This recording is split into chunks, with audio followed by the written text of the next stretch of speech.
Ridgeline High School Sports, a of 104.5 The Ranch and CashValleyDaily.com. Brought to you by Adams Wealth Advisors, Great Basin Graphics, McDonald's, Logo Shop, Castelite, Napa Auto Parts, Planet Fitness, DD Auto Salvage, Cache Valley Auto Care, Les Olson Company, Logan Cash Rich Credit Union, The Cater Shop, Advanced Heating and Air Conditioning, and Cache Valley Daily. Now it's time for the Ridgeline Riverhawks on 104.5 The Ranch.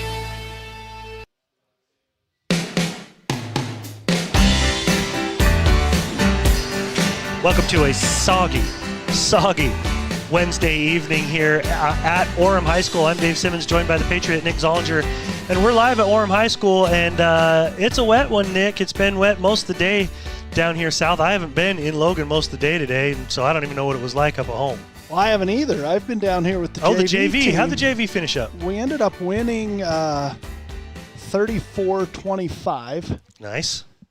We played down here at about 3 o'clock. We had a lightning delay to start the game. So although it hasn't been raining down here, it has been poor weather. But it just started raining about 6:15, 6 o'clock, and it looks like it's starting to subside. But, the field is soaked. The wind is blowing. It's cold outside, and me and Dave are snug as a bug in a rug up here. That's right.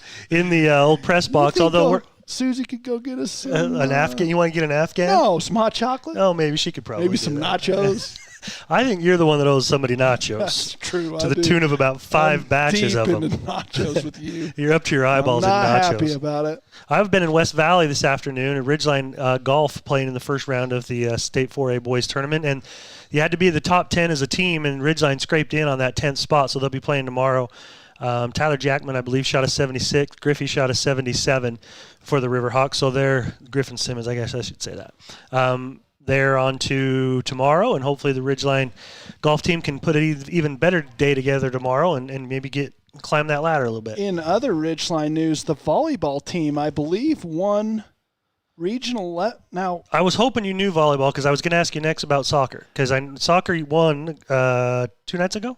Soccer won that was last night. Last night, soccer won the second round of the playoffs against Logan. Okay. They beat them 3-1. So they'll advance and play Timpanogos in the quarterfinals Thursday at 4 o'clock, I believe. At Ridgeline? At Ridgeline. Nice. Yep, okay. That's a 4-5 matchup in the state tournament. So that's tomorrow night. That's what you're saying. Tomorrow night, yes, correct. And then I got a text. I thought it said that Ridgeline was playing for the region championship, but when I saw the score, Ridgeline ended up beating Green Canyon, but Green Canyon had a far better record. It was like Ridgeline was 17-11 or 17-10, and Green Canyon had like a 25-4 record. Mm-hmm. So I'm not sure what losses Ridgeline had in region, but I could be wrong, but I thought that was for the region championship in volleyball.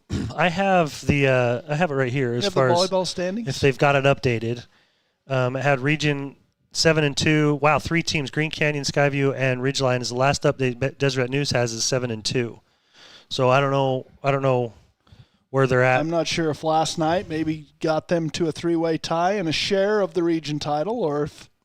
Does it have them on there? They beat Green Canyon in 3 sets. They won all 3. 3-0 yesterday. That's what it has there. So that maybe brought them all 3 into a tie. I think that's what happened. Yeah, so I think Very mathematically they could get back for a share of the region title. So fall sports going pretty well here for the Ridgeline Riverhawks as this football team comes into this shortened week against the Orem Tigers with an 8-1 record.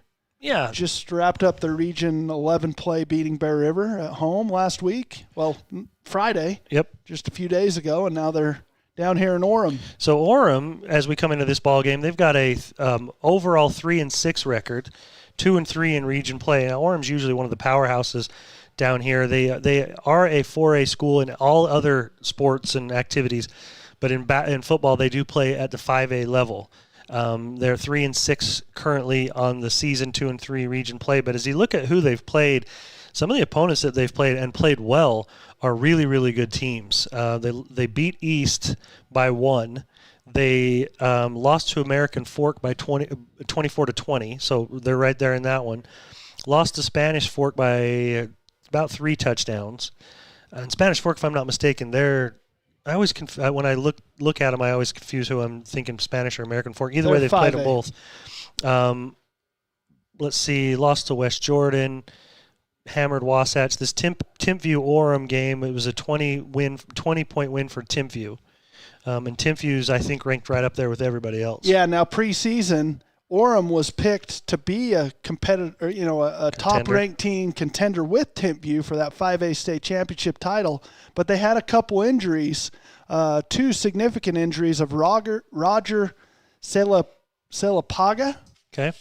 I don't know if I said that correctly. And Lance Reynolds. Lance Reynolds, their senior quarterback, went down early in the season, and I just think they had a hard time getting going. Those 2, from what I've been told, are going to play here tonight. I'm not sure how much. Number 2, Roger is dressed, and I've seen him out there warming up. And from what I've been told, he is a athlete. He is a difference maker for these Orem Tigers. I think he signed at Tennessee. Wow. So he's a dude. He'll be out there tonight. 6'4", 220. So it'll be interesting to see him.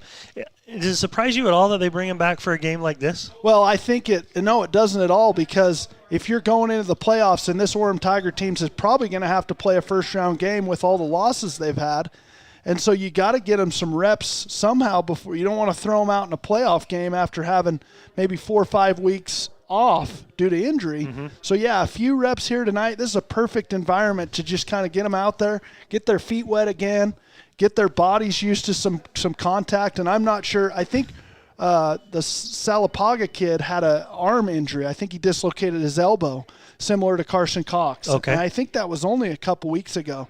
He, again, plays similar positions, wide receiver.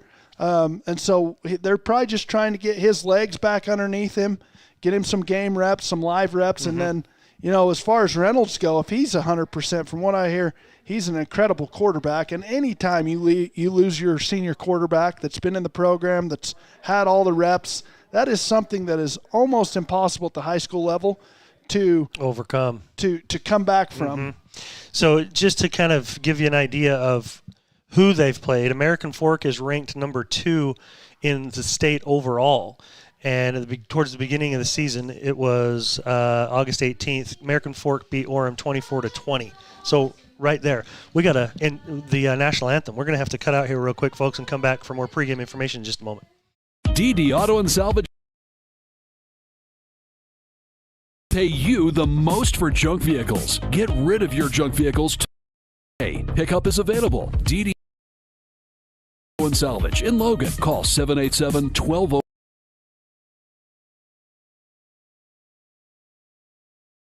That's 787-1204 today.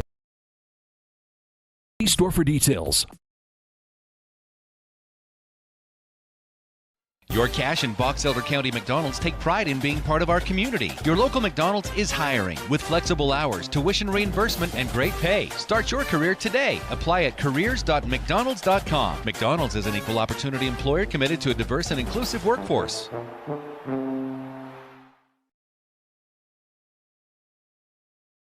They really can put your logo on just about anything. That's what they do at the Logo Shop. Businesses, teams, booster clubs, school organ, the possibilities. The Logo Shop, committed to schools, teams, and youth groups. Now is the time to head over to Cache Valley Auto Care, because when your car isn't working right, you just need someone who can help make your life a little easier. Cache Valley Auto Care, behind Home Depot.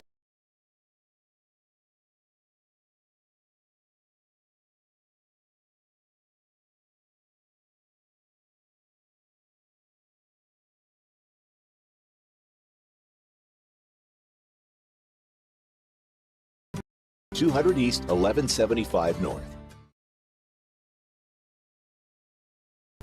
This is Dave Simmons. Partner with the pros at Les Olson IT for all your office technology. Everything from copiers to outsourced IT services. Think of lesolsonit.com. Les Olson IT. Great Basin Graphics has quality screen printing, detailed embroidery, and award-winning graphic designers. The right look, the right design, the perfect fit. Get noticed with GBG. Get your order in today for spring products. Google Great Basin Graphics for screen printing and embroidery. 966 West 400 North in Logan.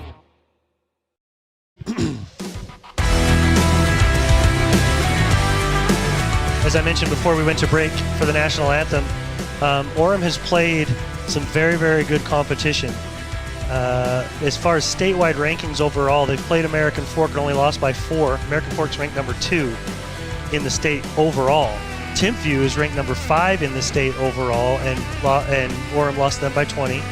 And then Orem lost to Springville by a touchdown, and Springville's ranked number 4 in 5A, so they're up there as well. So maybe that record isn't quite as bad as this team is actually going to be able to show. Don't let the record fool you, because this Orem Tigers team, not only have they had a couple of bad breaks with some injuries, they are a proud program. I was walking through the halls of the school, and I stopped and saw the trophy case, and 4 state titles in a row. It was kind of cool to see the names on there, because you got Cooper Laga, you got Puka Nakua, and then another name that I can't remember off the top of my head that's in the league playing linebacker right now.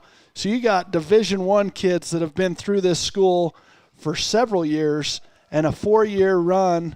I think it was 2017 to 2021 of state championships. So this is a proud program. And Puka Nakua now setting NFL records as far as the rookie season is concerned. Yeah, so pretty you've impressive. had some dudes come through here, and from what I've heard, I'm excited to watch number 2 play. I don't know how much he'll play here tonight.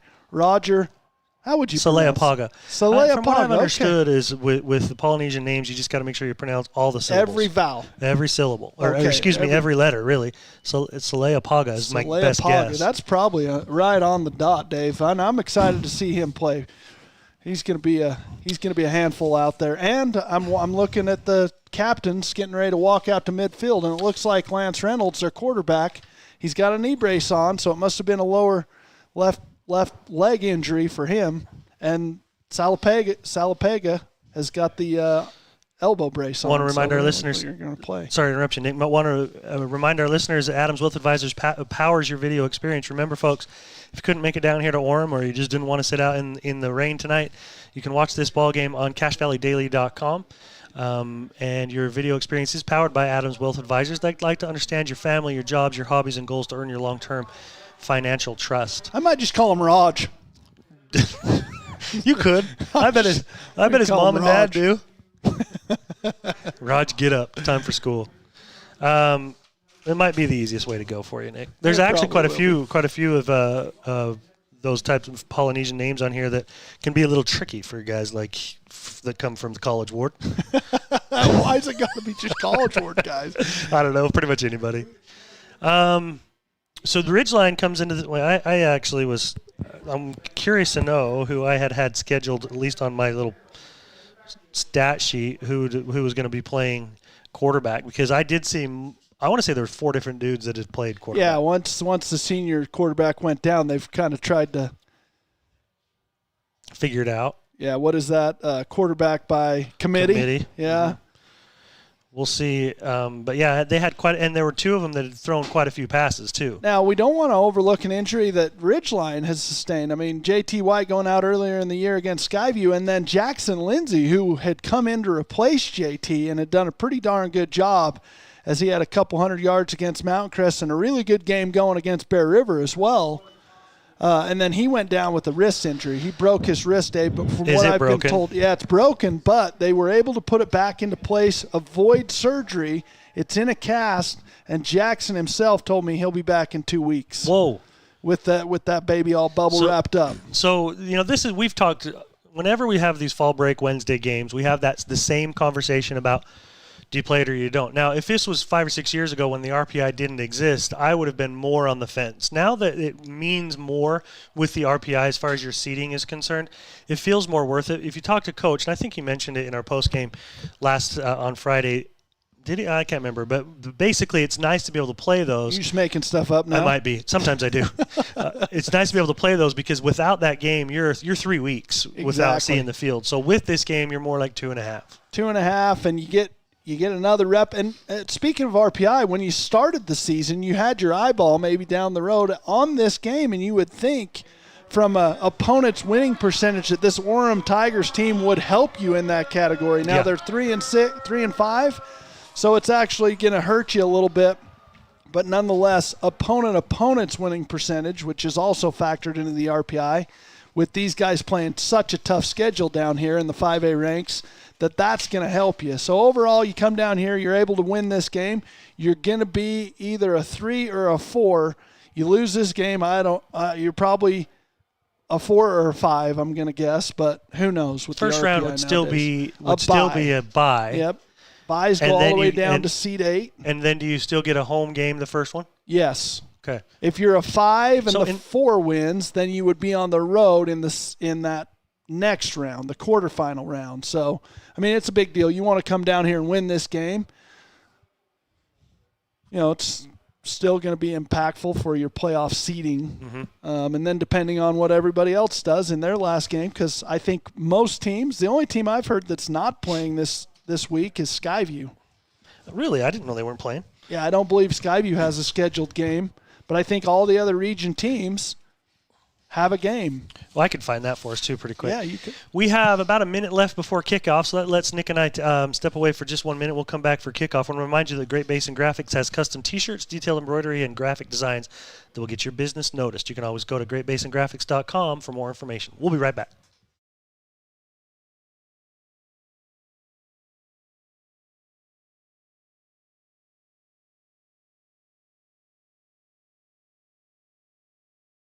Here's today's hot and perfect tip. Don't follow extreme.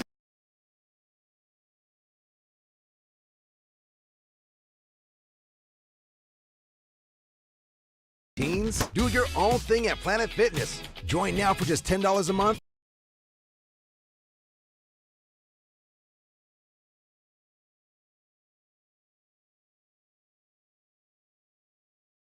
Cancel anytime.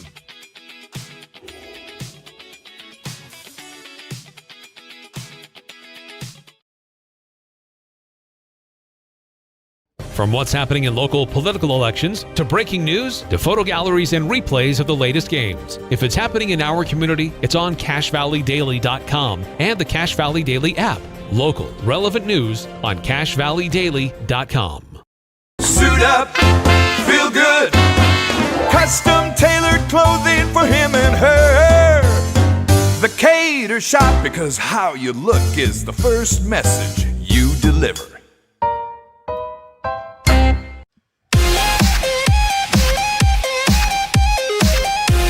Welcome back to Orem High School. As Ridgeline is getting set to kick off, Aaron Young will tee it up at the 40 and kick it into the south end zone. So if you're joining us and hoping to watch this one on CashValleyDaily.com, right now it looks like our video feed looks pretty good. But when we first got here and was setting up, the windows in front of us were completely wet and you couldn't see through them. So it was going to get a little interesting. But I think right now we look okay. And you can zoom in on that game, that scoreboard camera. Yep, got a little glare from the window, but you can't even open these windows in here, even if we wanted to. That just looks like you're a little concussed right there. Yeah, just seeing double. 210s and 220s. Hit the one in the middle. Yep, so Ridgeline and Orem getting set to – oh, that's what I was going to look up, Nick, is the well, somebody's already on top of it before you are. I got text messages telling me Bear River doesn't have a game as well. So okay. Skyview and Bear River off. Green Canyon, somebody's at Salem Hills, and then Mountain Crest is at I can't remember. Well, I've lost my train of thought. That's a shame. I got a lot of problems with you people. Oh, there's a Seinfeld where Jerry Stiller, George's dad, loses his train of thought. Arthur. Or no, that's a different show. It's during Festivus. Yeah, he loses. during Festivus. Yeah, during Festivus. Lost my chain of thought. I got Jerry's like, you couldn't smooth a silk sheet with a hot date. I lost my chain of thought. Oh, kickoff. Here comes Aaron Young. He's going to put this one. Can he get it to the end zone? It's a little short. Going to be fielded on the 4-yard line, brought out right in the middle of the field, and headed to the right sideline and pushed out of bounds is number 1, Iongi. And so that one will bring it out past the did they get it to the Looks like about the 30. Oh, no, 27. A little short, about the 27. Yep. Mountain Crest is at Maple Mountain, Nick. Maple Mountain, that's right. And Bear River is at Salem Hills. Oh. Shows the other one's not Bear playing. River's at Salem Hills? That's what the original sheet that was sent. False information. By the radio group to me, so.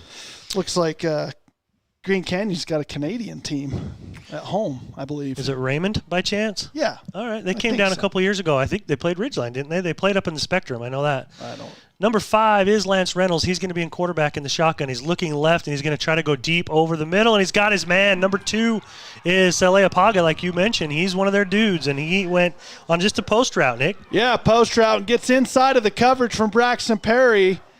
And Reynolds hits him right in stride. It's a beautifully thrown ball by Reynolds and a big throw down the field to open up this game for Orem. 32-yard gain that time from Reynolds to Saleapaga. And Reynolds again in the shotgun. He's got a man right next to him. Saleapaga's, I believe, on the left now, and one on the right, or 2 on the right. They hand it going right, and he's putting his shoulder down and getting a little bit further. That is Iongi again. Yeah, they actually had trips to that side, Dave, and they run to the right side. Just a little outside run play for Orem, and Iongi's able to get his shoulders turned downhill and pick up about 6. Yep, it's like a 2nd and 4. Yep, from the 41 to the 35, he's got 6 on his first carry of the evening. And Orem's going to huddle. Breaking huddle now, coming out with 2nd and about 4 from the 35-yard line. Reynolds again in the shotgun, backs on either side of him. Receivers 2 to the left, 1 to the right. Handoff on a little counter play going from the left side to the right. That's number 19, Hickson. And he's not going to have enough for the first down, Nick, but about 2 yards short. Yeah, they're getting split backs, 2 backs in the backfield, and they get one going, Iongi going to the left, and then they bring back, who was Hickson. that? Hickson going back to the right. And a good job by that defensive line, a Ridgeline, not giving much space to run, and they get him for about a gain of 1 and a 3rd and 3. So, 3rd and 3, see if Ridgeline can dig in here and hold him. It's a short 3. It looks almost closer to 2. Reynolds in the shotgun, trips to the left and 1 to the right. Short side is the right side. Reynolds looking left all the way. He's got his man wide open, and he's going to catch that. I thought his knee was down when he caught it, and I think that's where they're going to mark it at the 30. They are going to mark him right when his knee was down on that little in route by the outside wide receiver. And the quarterback, again, very accurate with that throw. Picks up an easy first down through the air. That's Asher Young. Only about a 5-yard gain, wasn't it? Yep, I got 5 on that one, so it's going to be at the 30 for Orem, but 1st and 10 at the 30. Just getting started here. First drive of the game, and that's with Orem. Looking on an outside little route and caught. Great catch by Iongi, and he is going to get another first down and more as he had to go down and get a shoestring catch. It's a great catch by Iongi, but it's great blocking on the perimeter by the wide receivers for Orem. You got number 3 out there. That's Asher Young.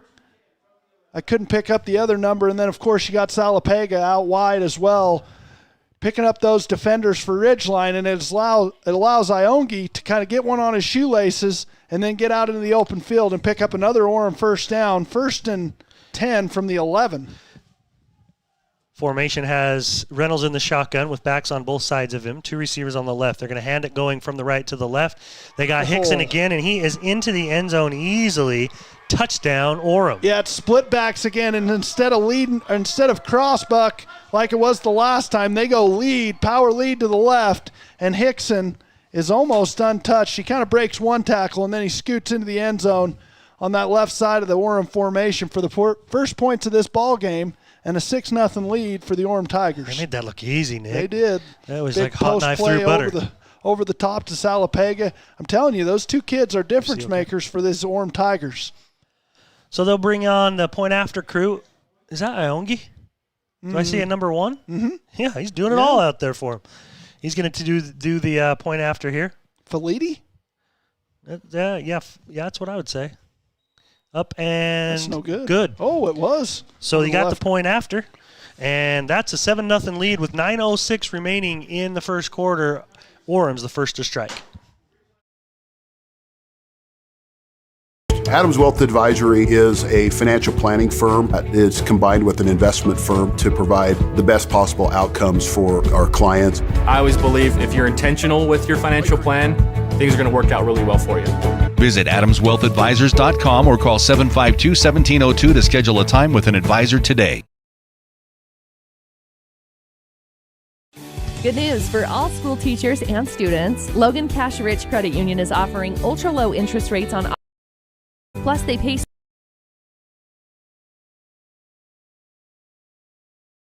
students for good grades. Inquire at Logan Cash Rich Credit Union. Member-focused, goal-driven.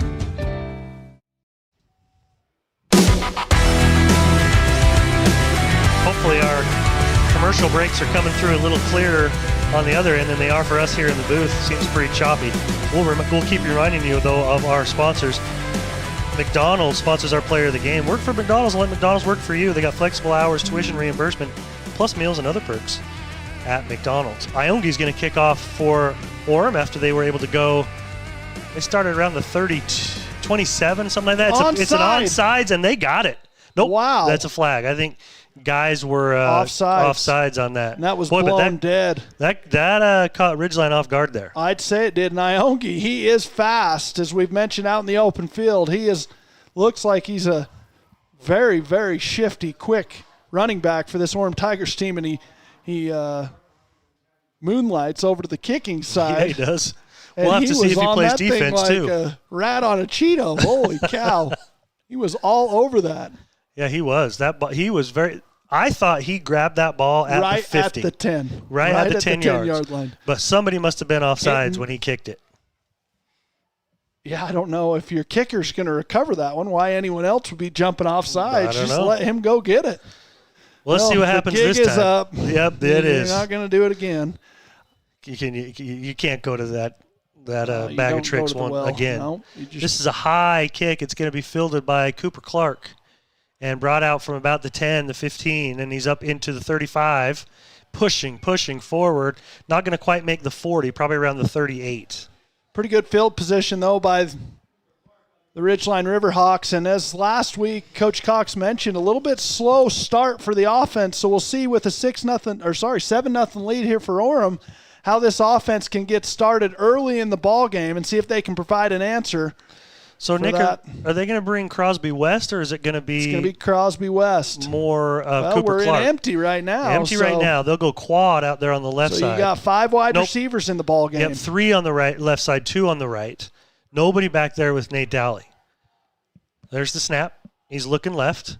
Pump fakes. Now he's got to get out of there, and he's hit as he throws, and that one's going to go incomplete. Yeah, just a little too much time, and the protection finally breaks down with this Orem D-line almost getting home to Nate Dowley as he pump fakes and sits in the pocket. That's something this offensive line has done a very good job of over the course of the season, is protecting Nate Dowley.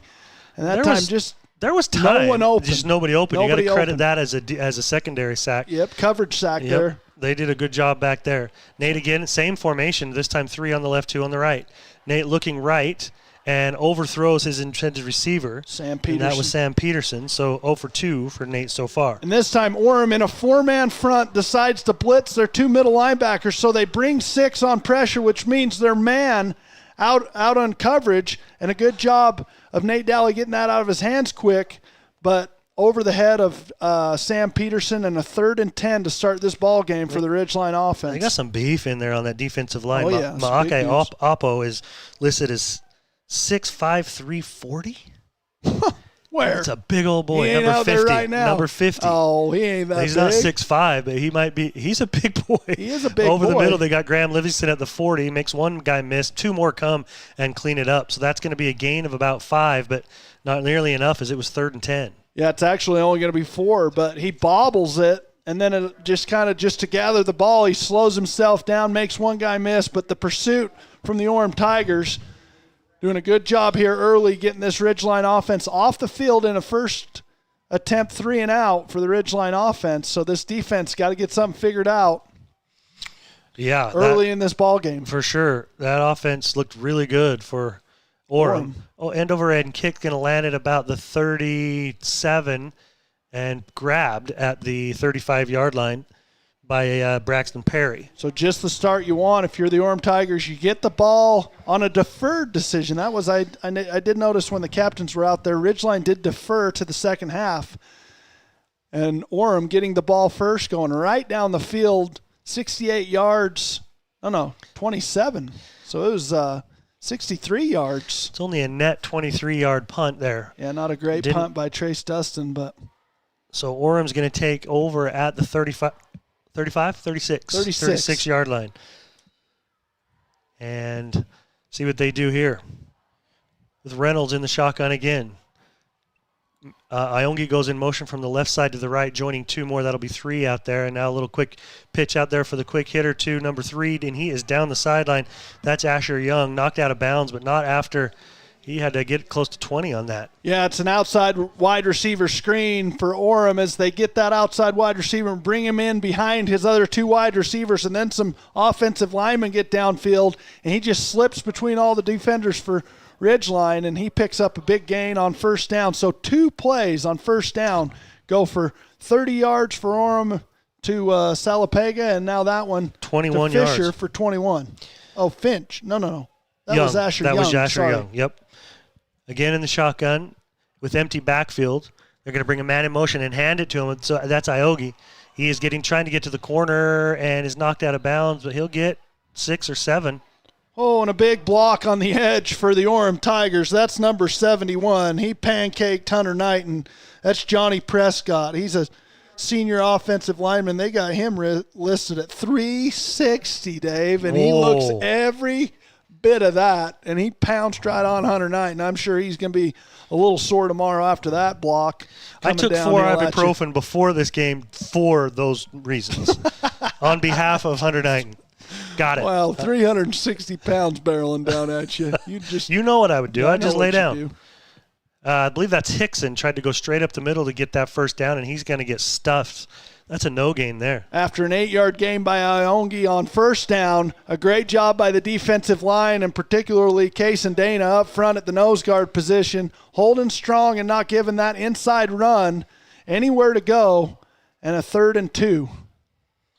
They got some beef, man. 71, Prescott, 6'3", 360. 360. He is a big boy. 76 Very don't look big. much smaller. Yeah, they're good size. 1 receiver to the left and 2 to the right. They're going to hand off to Hickson again right up the middle. He pushes forward, and he's going to be very close to the sticks. I think he's got it. You don't see that very often where Bodie Hansen, the running back, gets hit by Bodie Hansen and falls forward. A great job by Orem's running back of picking up that first down because Bodie Hansen filled the hole, but the momentum of the running back carries him forward enough for a first down, and Orem knocking on the door again, trying to put more points on the board. Now ball on the 33-yard line of Ridgeline. Orem breaks huddle. Yeah, right next to 71 Prescott is 76 Warren Matina, and he's 317. Good grief. There's 700 pounds over there. Reynolds will drop out or move out of the backfield and pass that one to about the 30-yard line on a completion. It's a short gain, but it is a gain of about 4. Well, it's a good job by Reynolds because Ridgeline brings pressure, and Will Graham almost gets home, but Reynolds gets it out to the flats, and Avon Gore has a shot to get that for about a no gain, and he breaks his tackle and then continues forward. Who'd you say was on the reception? I was hoping you caught that. I didn't see it. I thought it might be 9. Okay, we'll give it to Boston Salenbach. That'll be his first completed pass to Salenbach, and that is a 4-yarder, maybe closer to 3. So 2nd and 7. And Reynolds is looking right, got his man, 9 catches it again. That's Salenbach again, and that one's going to be enough for the first down. It's a little play fake inside to the split backs, and then he slings it out to the right to the Salenbach, who's on the Ridgeline side of the field and the short side of the field. So it's an easy throw for Reynolds, and it's perfectly on time to pick up the first down and keep this drive alive on the 20-yard line, 1st and 10. Reynolds settles into shotgun. He's got I believe Hickson right next to him on his left. Receivers, 2 of them, both directions. Ione comes in motion from the right to the left. They give it to him on the sweep. Hurdles the first would-be tackler. He puts his head down, and he is going to get inside the 15 to close, what do you think, Nick, 12 or 13? Yeah, about at the 12-yard line. The first would-be tackler was Avon Gore again. Misses the opportunity to get a TFL or about a minimal gain out of Iongi, and Iongi hurdles his tackle and then gets to the Orem sideline and picks up a few more yards. And, yeah, he did pick up 8 for a 2nd and 2. 2nd and 2 here for Orem. They're just moving it at will, doing pretty much whatever they want.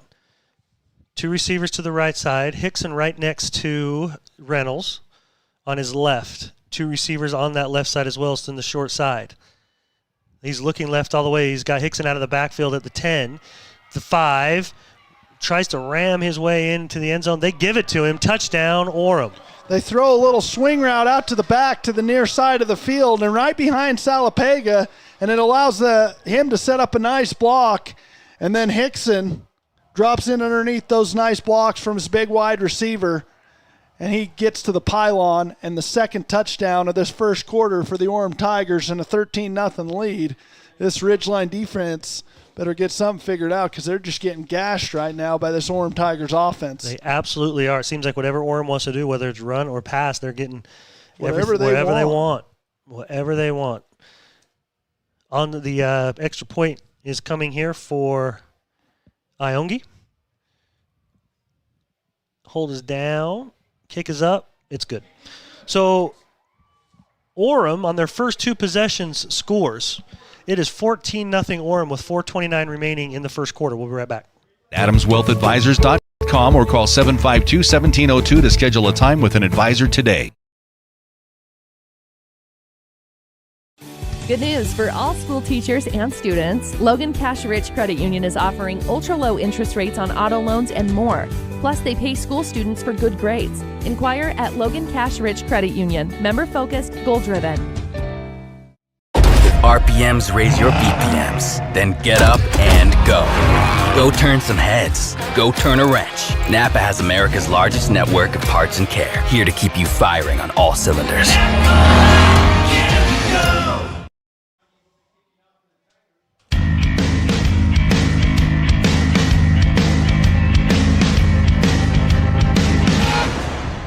Iongi getting set to kick off for Orem. If you're just joining us, we have about 4.5 minutes remaining in the first quarter. Orem has had the ball twice and scored both times. Ridgeline had the ball once and had to punt. Iongi comes forward and gets his foot into this one. It's going to be returnable. And Cooper Clark brings it out down that right side hash. He's up, hit low. Oh, yeah, and he is brought up under, and he's going to probably have a deep thigh bruise after that one. Is that? One of the Orem players are down also on this play. Yeah, I think Cooper kind of his ankle. Flew into the lower leg of whoever's down on the ground. Cooper got upended by that tackle by number 31 for the Tigers, and then his body flew into this other coverage guy, and hey, we were took a little worse of that. We were struggling with replays last week. Did they ever get that figured out? Well, I haven't got her started. I haven't hit a replay. Let's try it after the next one. Okay. Even if there's nothing to show. Just a replay. Yeah, let's just see. Okay. We can see. He's up off the turf. He looks like he's going to try to limp this one off in his own power. Now, this is a tough situation to be in if you're Ridgeline. These 2 kids for Orem that we've talked about in the pregame have not played in the last, I want to say, 3 or 4 games. So all the film you're watching and all the games you're seeing are without these 2 studs on the field. And so the game planning is incredibly difficult, right? Yeah, for sure. Because these guys are difference makers. makers. You didn't see them. Yeah, you don't get a great look at them. Your offense completely changes when you don't have your quarterback. So they're seeing an offense that they probably haven't seen since week 1, 2, or 3, and who knows if you even got film on that stuff. You see who it was? I want to be careful because I don't want to say the wrong thing, but it's got a 4. Yes, it does. Just read all the 40s. Okay. It's number 40. 40. Yeah, it's actually number 40. Not on our roster, actually. Crosby West in the ball game at the running back position. Okay, right behind Nate Dowley. 2 receivers on the left side, heavy set on the right side. Give it to Crosby West. He's into the secondary, and he's going to be brought down at the 32-yard line. Good run that time for Crosby. That's about 10 yards. Well, here's your instant replay, Dave. We'll see if it works. And absolutely it does. So after going spread in the first series, Coach Jeremy Livingston decides to come out in a power set, 12 personnel in the second series, and hand it to a sophomore running back, Crosby West. He puts his shoulder pads down and picks up a first down on first down. Same formation, but flip-flopped. Now the heavy set's on the left side. Give it to Crosby again going left. He's trying to follow those guys, and he's going to be brought down after a very short gain, about one. Looked like there was a little bit of running room back to the inside, and Crosby tries to bounce it to the edge of the defense, and there's nowhere to run outside, as Orem does a good job of getting him down to the ground for a minimal gain. It looks like only a gain of one as they're trying to run over to that left side. Like you said, Dave, that's where they were set up heavy with the power. Now they go back to spread. Crosby subs out. My guess is it's Cooper next to him. No, I think it's Sam Peterson. You're Okay. going to see a little bit of Sam Peterson in the backfield. Okay, 2 receivers on the right side. Carson Cox by himself on the left. Dally clapping. There's the snap. He's looking left over there by Carson. It's got him over the middle, and that's a catch. Nope, dropped it. Yeah, dropped just it. A little dig route and some celebration out there by the Orem Tigers. But it looks like a little dig route or a little skinny post by Carson over the middle of the field. He gets about to the Tiger paw, gets one right in his hands where he can catch it, and he just kind of dropped it. Good defense. Might have had a hand coming in there at the end good there. Pressure there by the defense of Orem. That's Boston Dastrup. I thought Dallin Heel was in there too. That might have either one of two. 15 or 16 was there. 15's the corner out there, so he would have been on Carson at the time. We'll see what they do here with 2 receivers on the right side. Coming over the middle, they got Graham Livingston, and he drops it. Had to reach back a little bit, hit him in the hands, but he dropped it, so that'll be another fourth down situation, 4th and 9. Ridgeline's going to have to punt this one away again. So after picking up first down on the ground, they go to the air twice on 2nd and 3rd down in this series and are unable to pick up a first down. As 2 balls you would think those wide receivers could catch, but man, when it's cold it's been a little rainy and those balls are a little wet, it can be extremely challenging to hang on to those, especially those tight bullet passes that Nate's throwing at him. High snap. Ione picks it up at the 35-yard line, pushed out of bounds. So that one's going to be marked about the 37. He's going to go all the way to the 39. They're at the 39. Oh, yeah, he is. So that's a 27-yard net punt there for Dustin. I feel like those first 2 punts he's had, he's just been under duress, and he's just having to get it out of there. Rushed. Yeah, a little rushed. Well, the Orem offense is going to take the field again after 2 successful drives to open up this ball game. We'll see what they do here. here. Defense can make some adjustments. 3 receivers. Looks like they got Landon Perkins in the ball game at middle linebacker. Okay. Quick little pass to the left side, the only man out there, and he's got blockers, and he is down the. He fumbled it, but it went right out of bounds. That's number 13, Akana. Kaue Akana, I believe. They got some big kids all over the place. He's a big, strong-looking kid that's got some wheels on him. And he's a 2026 graduation. He's a sophomore. 6'2", 195. So he catches one on the Orem sideline and then just gets vertical, and his burst of speed gets him all the way up to the 36-yard line. What is that, a game? 25? Yeah, good little pitch and catch there for Orem to start this possession. Reynolds sends a man, Hickson, out of the backfield. He's empty now. He's going to look back to Ione. Went through the hands of Dante Bond. Ione catches it, but he's going to get a short gain on a good tackle made by Hunter Knighton. Quick little wide receiver screen again. Orem likes to get those quick little running backs or wide receivers behind their big wide receivers, their blocking wide receivers. This time Reynolds slings it out to Iongi, and a nice job by Hunter Knighton from the middle linebacker spot, getting downhill and a tackle for minimal gain, 2nd and 9. 2nd and 9, ball on the 35-yard line of Ridgeline. Reynolds in the shotgun with 3 receivers on the left side. That's the strong side. 1 on that weak side. Running back right next to him, that is Hickson. Going to look over the middle. He's got a man wide open and caught at the 20. Shakes the first tackler, shakes 2 more tacklers, and he is in the end zone. He was able to get rid of 3 guys that had their hands all over him. That is Saleh Apaga right there. That is, and that's a difference maker for the Orem Tigers. I got it on instant replay. And you'll see, Dave, they bring a blitz off the edge, which pushes Landon Perkins out into coverage, and Salapega runs right behind him and then in the middle of the field where the safeties are split, and then he breaks a bunch of Ridgeline tackles all the way to the end zone. And the third touchdown of this ball game for the Orem Tigers and a 21-0 lead. Still 2 minutes left in the first quarter. Every time they've got the ball, they've scored. Ridgeline's had it twice and hasn't been able to do much with it. Iongi with the point after is good. So 21-0 with 2 minutes left in the first quarter, and Orem are all over Ridgeline right now. We'll be back for the kickoff in just a moment. DD Auto and Salvage is going to pay you the most for junk vehicles. Get rid of your junk vehicles today. Pickup is available. DD Auto and Salvage in Logan. Call 787-1204. That's 787-1204 today. See store for details. Your Cache and Box Elder County McDonald's take pride in being part of our community. Your local McDonald's is hiring with flexible hours, tuition reimbursement, and great pay. Start your career today. Apply at careers.mcdonalds.com. McDonald's is an equal opportunity employer committed to a diverse and inclusive workforce. And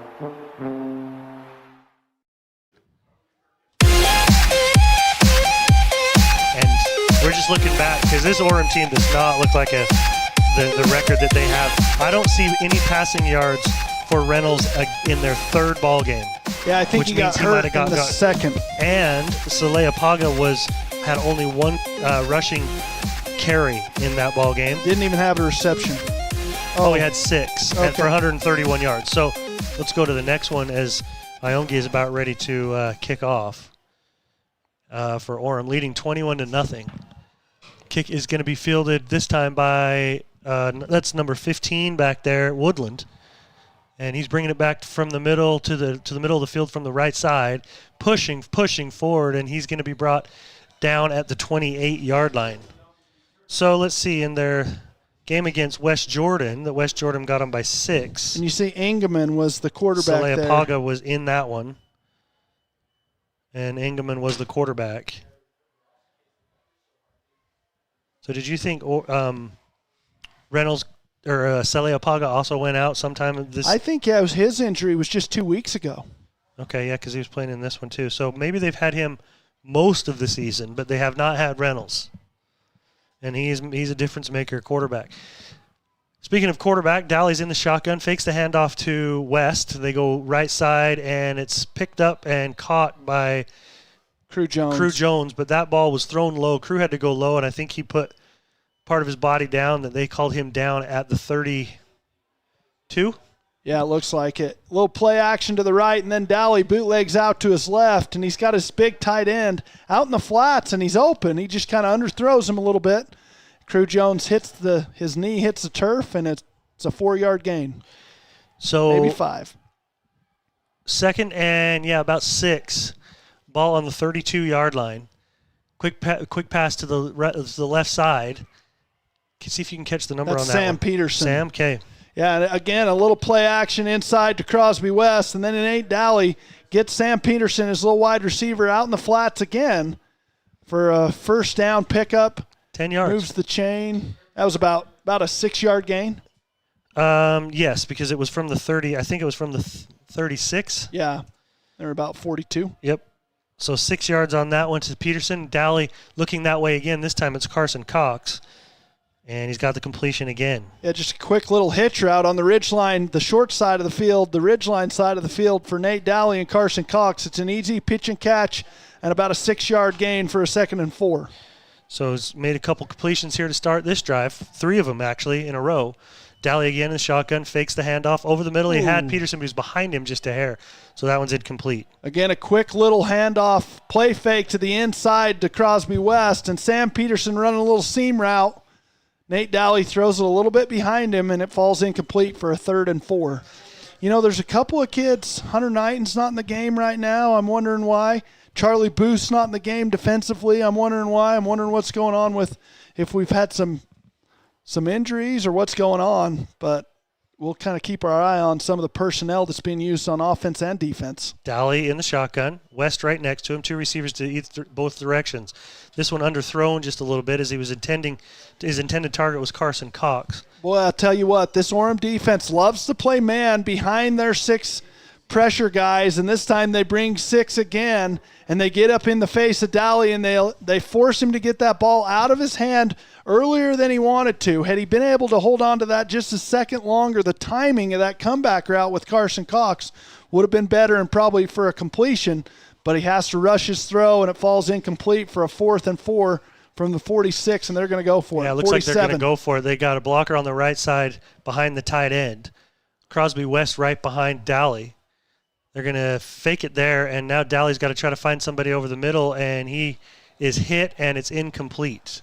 He's trying to work the boundary side of the field, and sometimes it just gets congested over there, and Nate Dowley has to pump fake and bring his eyes down, and then there's nowhere to go with the football, and that one falls incomplete to the ground, and the turnover on downs for this Ridgeline offense. So after a couple of first downs through the air, they fizzle out around the 50-yard line and give the ball back to this Orem Tiger offense with 40 seconds to go, Dave. Who knows? They could put another touchdown on the board.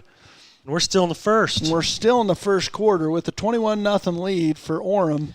They got 3 receivers lined out to the left side. See, you got Hunter Knighton at outside linebacker, and Charlie Booth is not in the game. So Cooper Clark is also banged up a little bit because he's not in the ball game either. Delayed handoff to Hickson.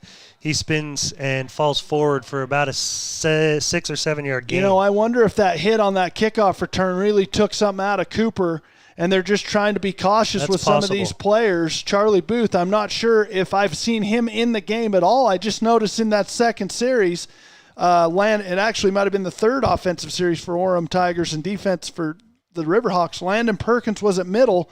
Hunter Knighton moved to outside, and Will Graham is at outside linebacker as well. Trips to the left this time. 1 receiver on the right. Pass out to the left side for the screen. Going to get it across the 40. And, marked actually, I think, right on the 40. Great job by Avon Gore at the strong safety spot, getting underneath that block and getting to number 3 for Asher Young. That's Asher Young on the reception. Again, another wide receiver screen for Orem. They've really had some good productivity out of these early in the ball game, and that one doesn't go for as many yards as Avon Gore and Braxton Perry are able to get him for a minimal gain of just a couple. So you got 3rd down and 2, but we are at the end of the first quarter, so we'll have to come back to see if Orem can get it or if Ridgeline can dig in. We'll be back in just a moment. They really can put your logo on just about anything. That's what they do at the Logo Shop. Businesses, teams, booster clubs, school organizations, call the Logo Shop and have them show you the possibilities. The Logo Shop, committed to schools, teams, and youth groups. Now is the time to head over to Cache Valley Auto Care, because when your car isn't working right, you just need someone who can help make your life a little easier. Cache Valley Auto Care, behind Home Depot on 200 East, 1175 North. This is Dave Simmons. Partner with the pros at Les Olson IT for all your office technology. Everything from copiers to outsourced IT services. Think of lesolsonit.com. Les Olson IT. 21-0, and Orem trying to move it again. 3rd and 2 here. They give it to Hickson up the middle, and he's got more than enough. 2, 3. Oh, he's not down. What happened? He landed on top of people and didn't. He's in the end zone. Touchdown. Oh my goodness! I went to mark down how many yards he got on the 3rd and 2. He got about 4 or 5. Somehow he landed on top of bodies. Is that what happened? Watch this on instant replay as it's just Hickson off the right side, and I don't know how his. I mean, that's a tough one. Mm-hmm. I mean, it looks like his left leg maybe comes down, but no whistle is blown, and you have no instant replay to rely on if you're the high school officials. But that is a tough call that goes Orem's favor, as right there he landed. What yard line did that start on, Nick? Can you do that one more time for me? Yeah, let me go back for you. A little bit further. We got to let it play out and then start it over. It looked very close to that knee being down. It did look very close. Let me see if I can. Iongi on for the point after. Started at the 40. At the 40. So a 40-yard touchdown run by Hickson. And Iongi in for the point after. You know, his left leg never touches the turf, Dave.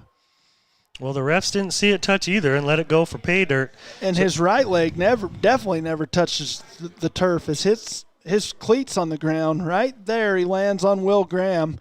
And that left leg, I don't think ever touches the ground. And smart play by Hickson. Yeah, very smart. But bouncing up. And it caught the Ridgeline kids off guard. I think they thought he was down. Yeah, and stopped. He looked very down. But, man, I mean, you gotta regroup and that's round the 28. troops. And it is gut check time right here, Dave. Absolutely. This is what are you made of out there? You're down 28-0 with 3 seconds into the second quarter. What do you got in your gut that'll come out and keep fighting and keep battling and get some points on the board here and make this game respectable for the Riverhawks? It's just been one of the worst starts we've seen in years. Absolutely. And Iongi is going to tee this one up at the 40, now kicking into the south end zone. Waiting back there is, I believe, Woodland. And who else? That's Trace Dustin. Is it Trace? Back there, deep. Okay. I'm getting word that Cooper Clark has rib injuries and his return is questionable. Okay. I'm going to guess with this type of a game, he is not going to come back and play. I don't think I would. I'm not sure Charlie Booth's status. I don't even see him in uniform over there. I saw him warm up. Did you? I know I saw him warm up. I'm not sure. That I kick, guess by the those way, are the two big question marks. That went out of bounds. Yeah, that kick, by the way, went out of bounds. Good starting field position here for the Riverhawks. Are you as famished as I am, Dave? You look great. No, I mean, you're hungry. Yes, right now. Well, you famished. can't tell. I mean, just looking at you, I can't tell. Yeah, no problem. Good. I'm a Glad good friend. you can't I try tell. to build guys up. I'm not a tear them down kind of guy. Handoff from Daly up the middle. Is that Crosby? Yeah, it is. Just fighting with that little rugby scrum. They're pushing forward. It's going to be a gain of about a long 2, maybe 3. They run the fly motion sweep and then counter from the left to the right, and not a lot of running room on the interior of that offensive line for Crosby West, as he's able to only pick up about 3 for a 2nd and 7. Okay, we'll give him 3. The ball at the 38-yard line. Rolling left is Daly. He's looking. Now he's got to go the other direction. He's got a little bit of room out there to run. He's going to get to the 40 and pushed out of bounds. Oh, my goodness. That's something you don't see very often. If is Trey Purser out running in the open field and a linebacker coming downhill and getting Trey Purser pushed back into his quarterback. As, like you said, Daly wanted to initially roll out to the right, and good coverage on that side of the field by Orem. And then as he scrambles back to his left, number 88 for Orem just lays the wood to Trey Purser and pushes him back into his quarterback, pushes him out of bounds for a gain of a couple on a 3rd and 5. Yeah, you don't see that much. Trey's a big, strong dude. Must have been a balanced type of deal. Trips to the left this time. They try to set up a screen pass over the middle, and it's dropped by Crosby West. Good coverage, though. On the coverage, I believe number 14, Oliver Bills. Yeah, these Orem Tigers are playing man defense over the top with virtually no safety help, especially when they bring pressure up the middle with their linebackers. And it's going to force Ridgeline to punt this one as Crosby West is unable to hang on the little short crosser underneath. I'm going to correct. First down. Sorry, Nick. I'm going to correct that. I think it's probably Cade Doucette. He's a senior listed as a linebacker / safety. Who's that? Oliver Bills is listed as a quarterback / running back. So I'm going to say that they have 2 number 14s listed. Oh, I got So we're you. going to say it was Cade Doucette. Okay. And the punt this time by Trace Dustin takes a huge Orem bounce. That was from the 41. Man, it just seems like everything is working against you. You get one down inside the 30 and you want it to bounce forward for a few more yards, and instead it backspins and bounces in Orem's favor about 7 yards. It's a 21-yard gain or 21-yard net punt. So they've had a 23, a 27, and now a 21. So you're losing the field position battle, and you've been unable to stop these Orem Tigers at all on any of their possessions. They've scored 4 of 4 touchdowns And they're looking for more here early in the second quarter. As soon as the second half comes, at this point, you're going to have a running clock. But you got kids playing positions that they've really never probably played. Hunter Knighton's playing outside linebacker as well as Will Graham. Reynolds zips one to Saleapaga. He's in the open field. He's upended by Braxton Perry, but he looks different out there, doesn't he? He is an incredible player, and it's something that you didn't – I think Ridgeline didn't even know he was going to play until today. Really? So it's not something you're game planning for. It's not something you're preparing for. And, again, you only have 2 days to prepare, Dave. You played your last game Friday. You had Monday's practice and Tuesday's practice.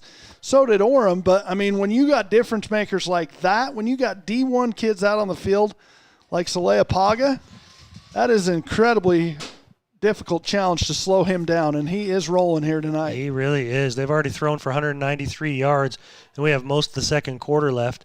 Handoff up the middle is going to be handled by the defensive line for Ridgeline. They're going to give him forward progress of a yard. Yeah, and a great job by Cohen Richards that time from the defensive end spot, and then Crew Jones cleaning it up.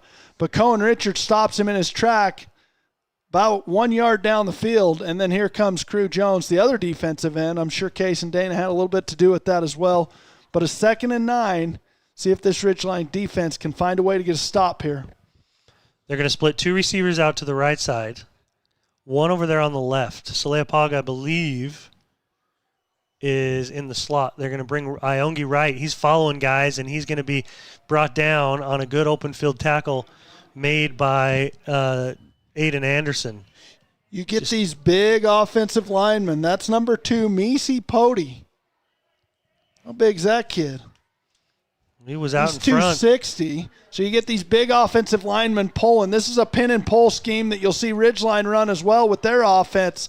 And you get big number 72 out front lead blocking. And then Saleapaga is no joke on the outside coming down and blocking some linebackers. Oh. He smashed Hunter Knighton on that play and really set the edge and allowed that running back. Was that Hickson or Iongi? No, Iongi. That was Iongi on the edge and almost picks up a first down. Reynolds looking right, and good catch. That one made by number 9, Boston Salenbach.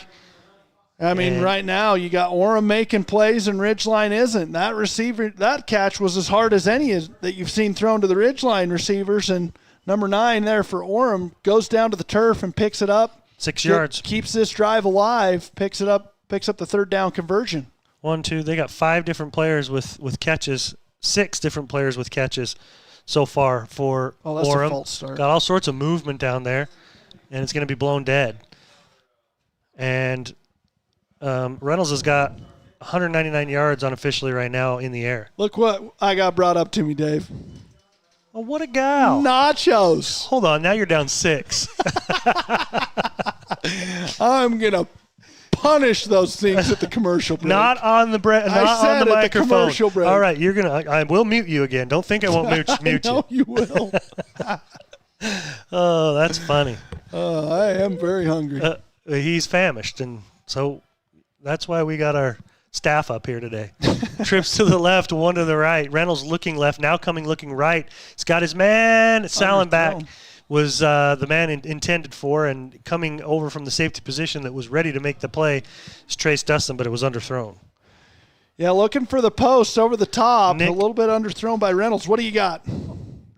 I just marked it an incompletion, and if I'm not wrong, that's his first one. He is 13 of 14. Oh my goodness! I'm trying to think if I can remember one. I think you're right. I can't remember an incompletion. So Reynolds putting his mark on this ball game early, 13 for 13, 100 and something yards and couple TDs to open the ball game. Good grief! I'm usually pretty good about marking those down, and I don't remember one. Hand it to Hickson. He tries to bounce around guys and does, but he is brought down. If you remember, there was a penalty that would brought it back 5 yards for the offsides. False start. I'm sorry. And so it was 2nd and 15. Hickson a little bit slow to get himself up off the turf. That looked like Bodie Hansen came in there and cleaned him up pretty good. But a great job by Case and Dana up front at the nose guard position. And is Ridgeline going to – oh, no, they're not moving Yeah, Ridgeline's going to call a timeout here, though. With 3rd and 14 to go, I think it's 4-down territory for Orem. I would agree, and their kicking game does not look like it's a Aaron Young type status. No, I don't think nobody on that team's getting invited to some national thing, national invitational kickers conference. Napa Auto Parts sponsors our best part of the game. You can count on Napa Auto Parts for the parts you need and the parts you use every single day. What else do we got, Nap? Oh, Planet Fitness is our halftime sponsor, Dave. Don't follow extreme things. Do your own thing at Planet Fitness. Join now for $10 and cancel anytime. Logo Shop sponsors our uniform check. All right, Nick, I got out there right now Penn State versus West Virginia. How do you like it?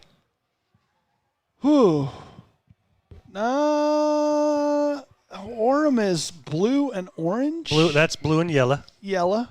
Okay. You like West Virginia on that? I'm colorblind. Yeah, I do actually. Well, why am I asking you I don't know. on the color uniform check if you're colorblind? You won't see any green in the Penn State unis, and I think there's a little on the sleeve you got a little bit of Ridgeline. Yep, you do. Nonetheless, they do look very Penn State. Movement by Hickson Iongi in the backfield. I don't know that there was encroachment. I think this is backing up.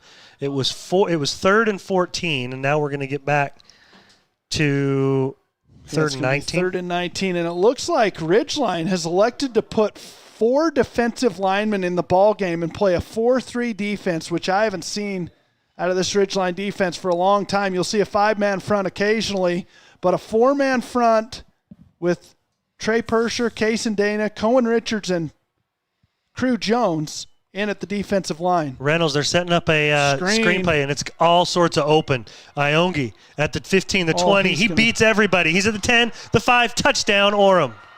Man. Whoa. That was 3rd and 19. And you get an extra defensive lineman in the ball game, and Orem calls a perfect play, a boundary screen to their little halfback, Iongi, who is electric in the open field, and he gets bail coverage by the Ridgeline defense, so they drop 7 into coverage. And when those offensive linemen get downhill on the linebackers, there's no one home for Ridgeline to stop Iongi, and he gets in the end zone to extend this lead to 35-0. Dave, I'm in shock right now. I think everybody on that east side of the field is in shock right now. I don't know what to say. This is kick is up and good. That is 35. 35-0 Orem with 7:21 remaining in the second quarter. We'll be back in just a moment. Great Basin Graphics has quality screen printing, detailed embroidery, and award-winning graphic designers. The right look, the right design, the perfect fit. Get noticed with GBG. Get your order in today for spring products. Google Great Basin Graphics for screen printing and embroidery. 966 West 400 North in Logan. Here's today's hot and perfect tip. Don't follow extreme routines. Do your own thing at Planet Fitness. Join now for just $10 a month and cancel anytime.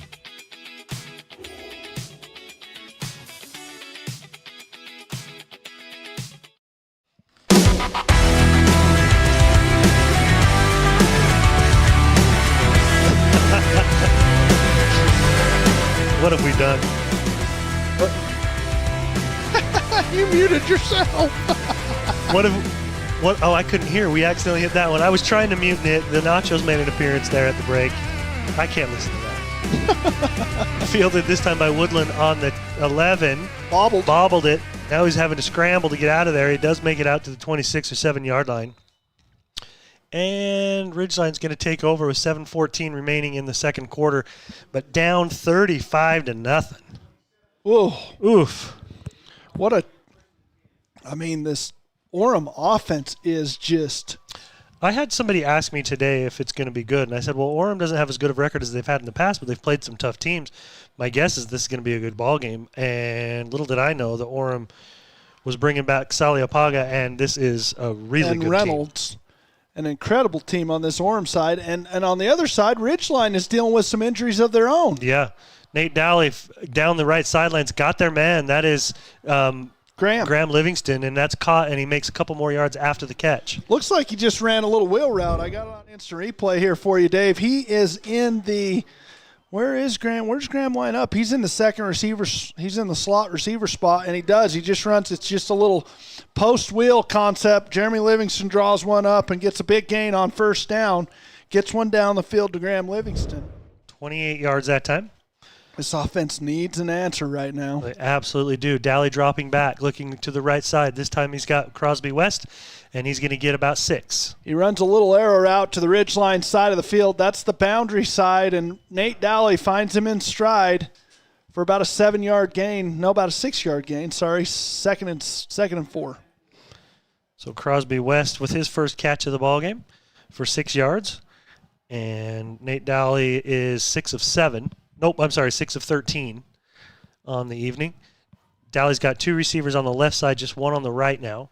Right behind him is West. They're going to give it to him up the middle, and he's going to get pushed back.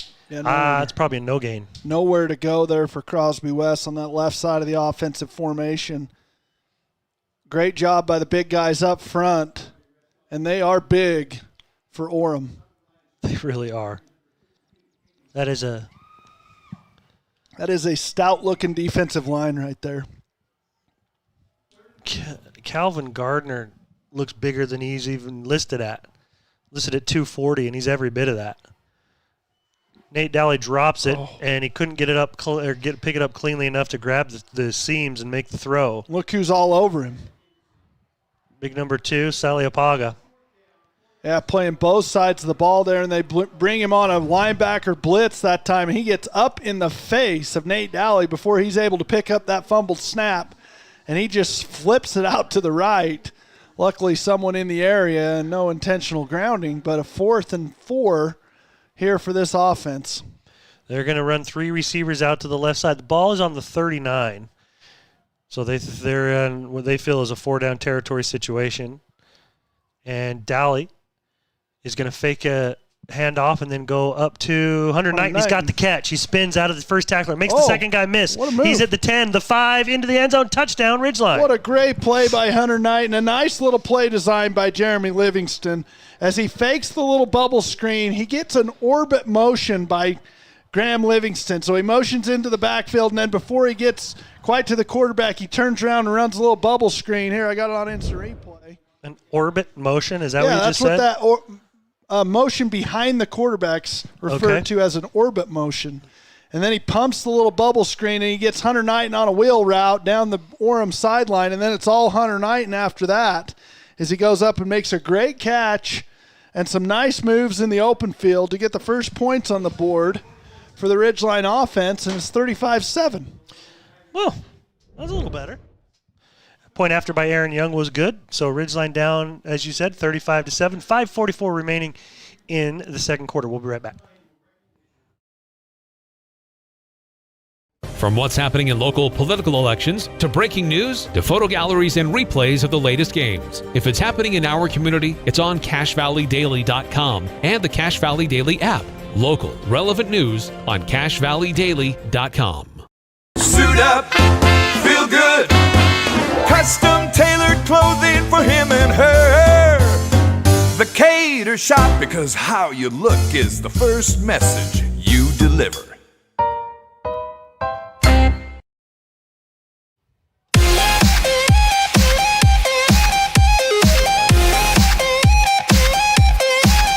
Ridgeline finds pay dirt for the first time this evening with 5:44 remaining in the second quarter on a good pass from Dally to Knighton and the score is 35-7. This kick's going to be fielded at the it goes off the hands of Iongi and into the end zone, so that'll be a touchback. Nice job there finding an answer for the Ridgeline offense as they get a nice little wheel route, 2 wheel routes.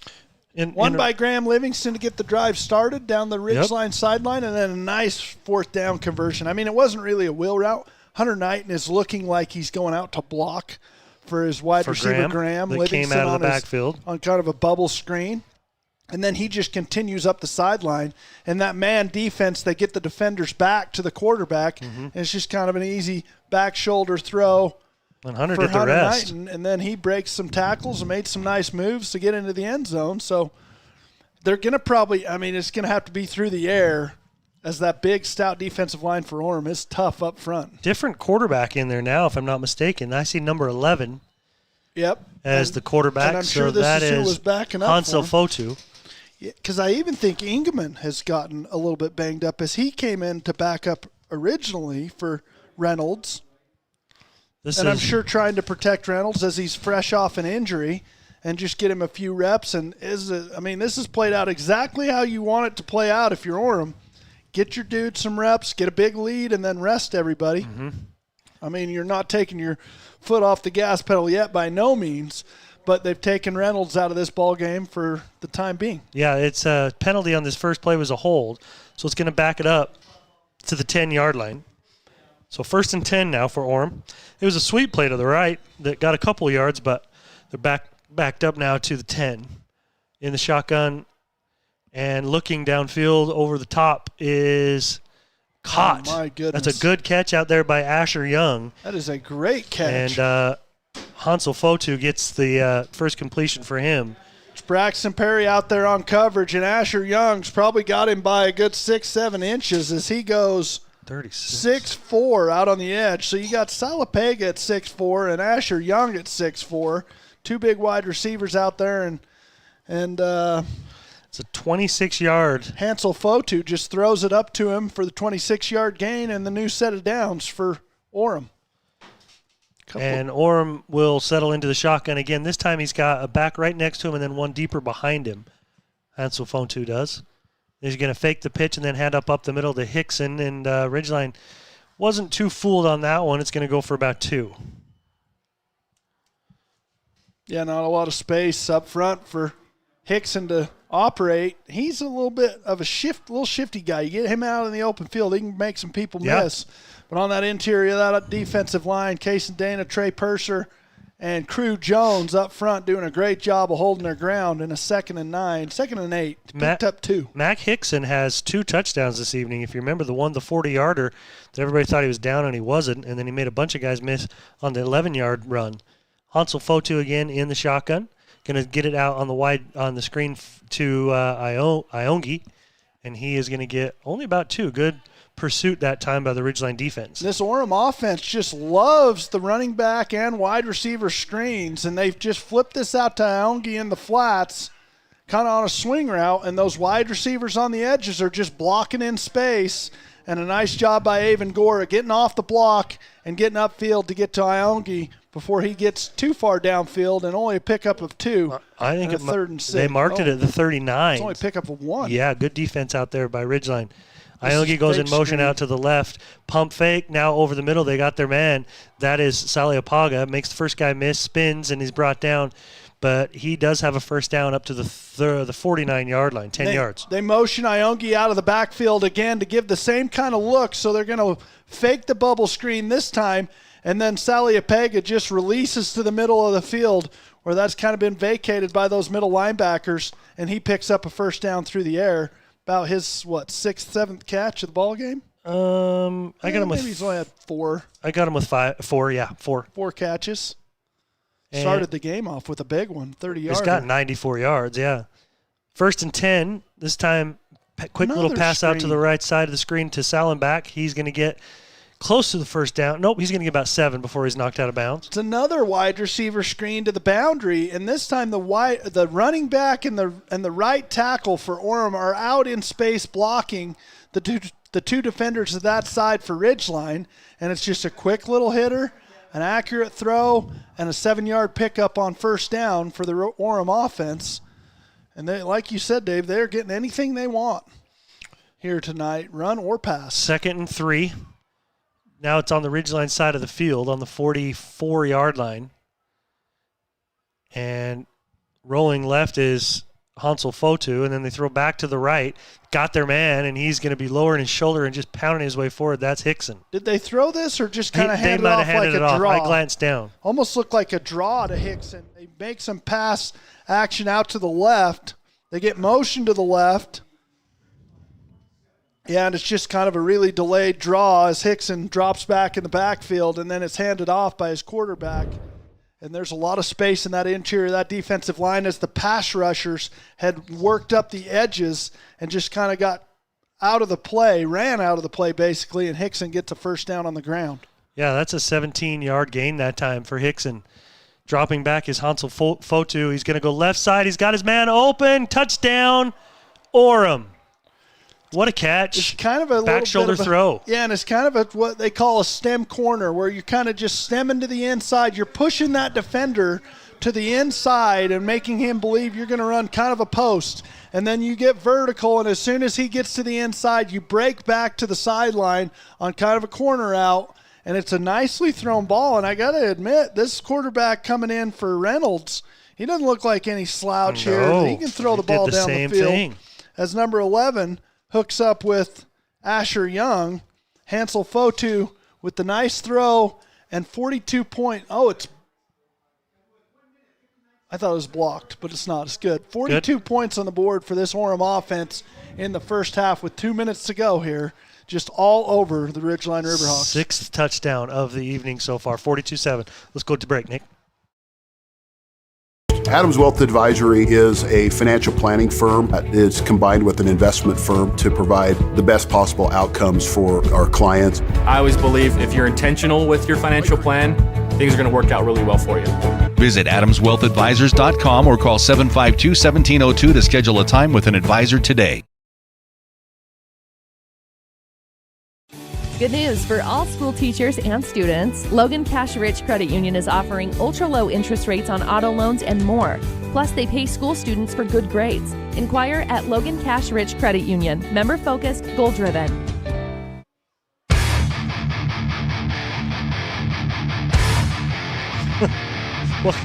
Are we back on? Well, I didn't hear anything. Nick's working on some nachos. I can still hear him over here.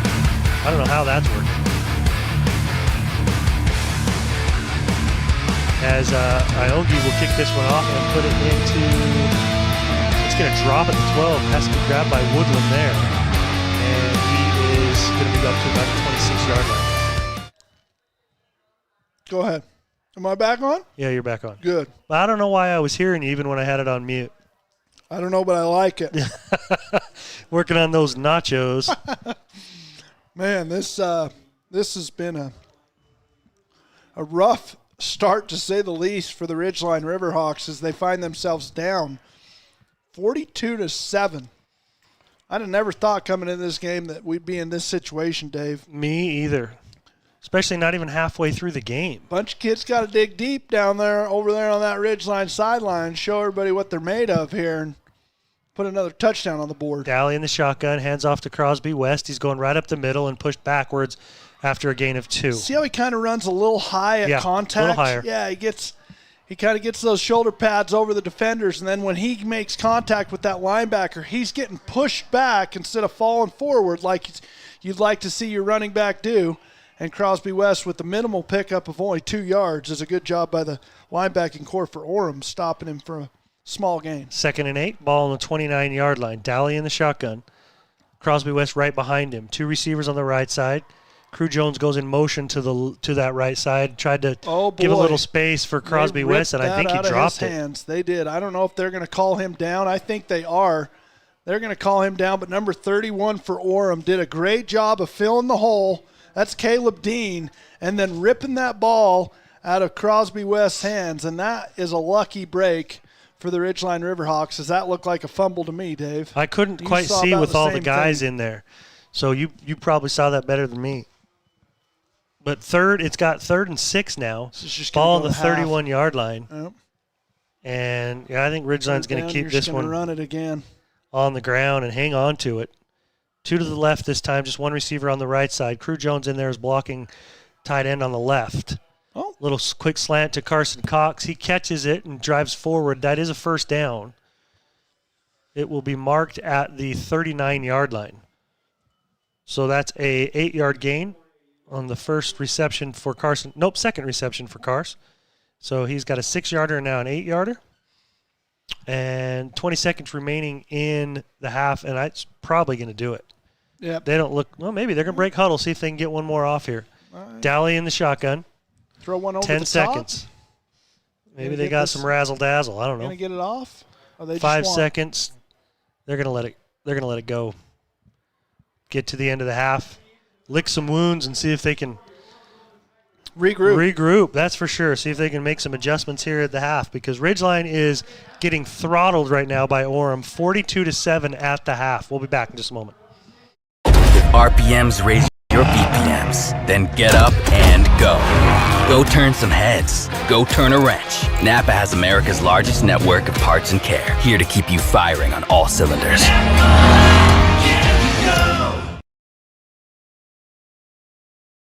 DD Auto and Salvage is going to pay you the most for junk vehicles. Get rid of your junk vehicles today. Pickup is available. DD Auto and Salvage in Logan. Call 787-1204. That's 787-1204 today. See store for details.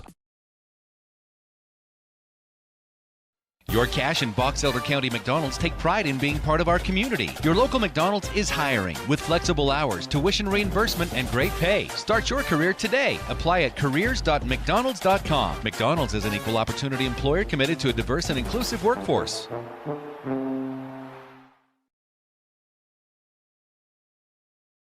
They really can put your logo on just about anything. That's what they do at the Logo Shop. Businesses, teams, booster clubs, school organizations, call the Logo Shop and have them show you the possibilities. The Logo Shop, committed to schools, teams, and youth groups. Now is the time to head over to Cache Valley Auto Care, because when your car isn't working right, you just need someone who can help make your life a little easier. Cache Valley Auto Care, behind Home Depot on 200 East, 1175 North. This is Dave Simmons. Partner with the pros at Les Olson IT for all your office technology. Everything from copiers to outsourced IT services. Think of lesolsonit.com. Les Olson IT. Great Basin Graphics has quality screen printing, detailed embroidery, and award-winning graphic designers. The right look, the right design, the perfect fit. Get noticed with GBG. Get your order in today for spring products. Google Great Basin Graphics for screen printing and embroidery. 966 West 400 North in Logan. Here's today's hot and perfect tip. Don't follow extreme routines. Do your own thing at Planet Fitness. Join now for just $10 a month and cancel anytime.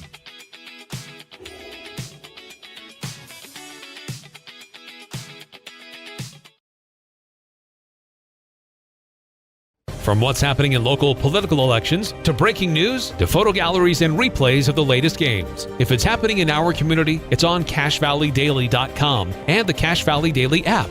Local, relevant news on CacheValleyDaily.com. Suit up, feel good. Custom tailored clothing for him and her. The Cater Shop, because how you look is the first message you deliver.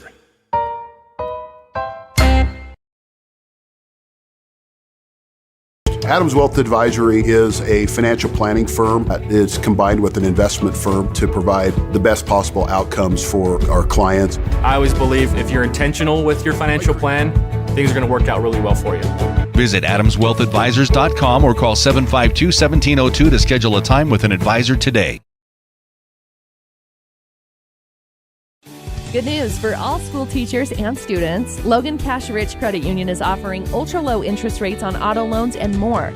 Plus, they pay school students for good grades. Inquire at Logan Cash Rich Credit Union. Member-focused, goal-driven. If RPMs raise your BPMs, then get up and go. Go turn some heads. Go turn a wrench. Napa has America's largest network of parts and care, here to keep you firing on all cylinders.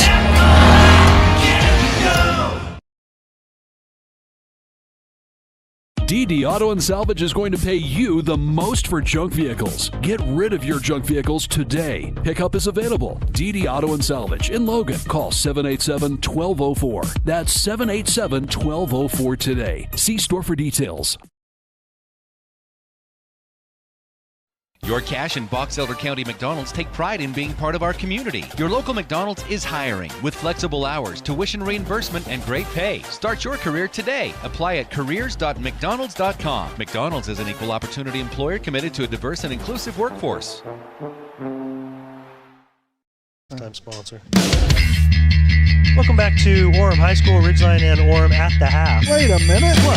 Wait, you missed the bell. I can't even hear it. Are you hearing all music? Yeah. I'm not hearing commercials. I'm not hearing music. I'm not hearing anything. Okay. All I do is glance at your thing and see the screen like it is right now. I'm like, I guess we're good. Nope. I got nothing. I don't know what the deal is. Well, as long as we're on the air, you're running the boards. Are we on the air? Yeah. Okay, we're live. Our halftime sponsor today is Planet Fitness. Don't follow extreme things. Do your own thing at Planet Fitness. Join now for just $10 a month and cancel anytime. Also, we've had a few rock hard tackles of the game, whether you're looking for brick for your home or tile for your bathroom remodel or pavers for a new walkway in your backyard. Think about Castelite. Online at castelite.com. Nick, you want to hear a crazy stat? Sure. All right. Let's hear it. Orem passing 19 of 20 for 95%, 310 yards. Wow. Yeah. Ridgeline 8 of One 16 incompletion. passing. One incompletion. Whew. 8 of 16 for Ridgeline, 50%, 101 yards. From on the running game, Orem's ran the ball 14 times for 112 yards. Ridgeline's carried the ball 7 times for 23 yards. You got a total offense for Orem of 422 in the half to Ridgeline's 124. Holy smokes. I don't know that we've seen a 422 at the half Ever. I mean, that is some big numbers that we're seeing right there. And it's been anything and everything they've wanted out there as the Orem Tigers have been able to move the ball up and down the field at will against this Ridgeline defense. And a couple of injuries early for the Ridgeline defense. Cooper Clark went out with a hip pointer on a kickoff return. He got smacked pretty good down low. And then Charlie Booth out on the first play of the game, first opening kickoff, went out with a concussion. So a couple of big injuries on the defensive side of the ball for the Ridgeline Riverhawks, put their backs against the wall, and then Orem just ran it down their face and passed it and did anything they wanted. Senior night here for Orem. They just announced number 72, Misi Poti, listed as a mere 5'10", 260. Well, he's not even close to the biggest dude.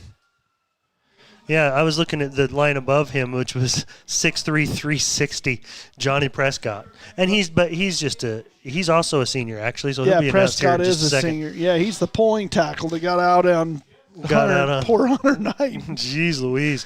Hey, your halftime statistics today were brought to you by Logan Cash Rich Credit Union.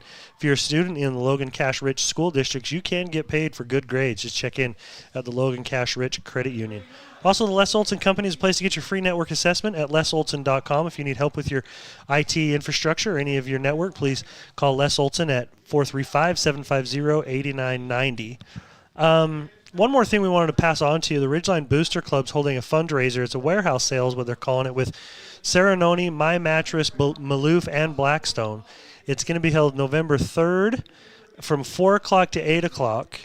And November 4th from 8 a.m. to 4 p.m. in the Ridgeline Commons. Again, that's November 3rd, 4 p.m. to 8 p.m.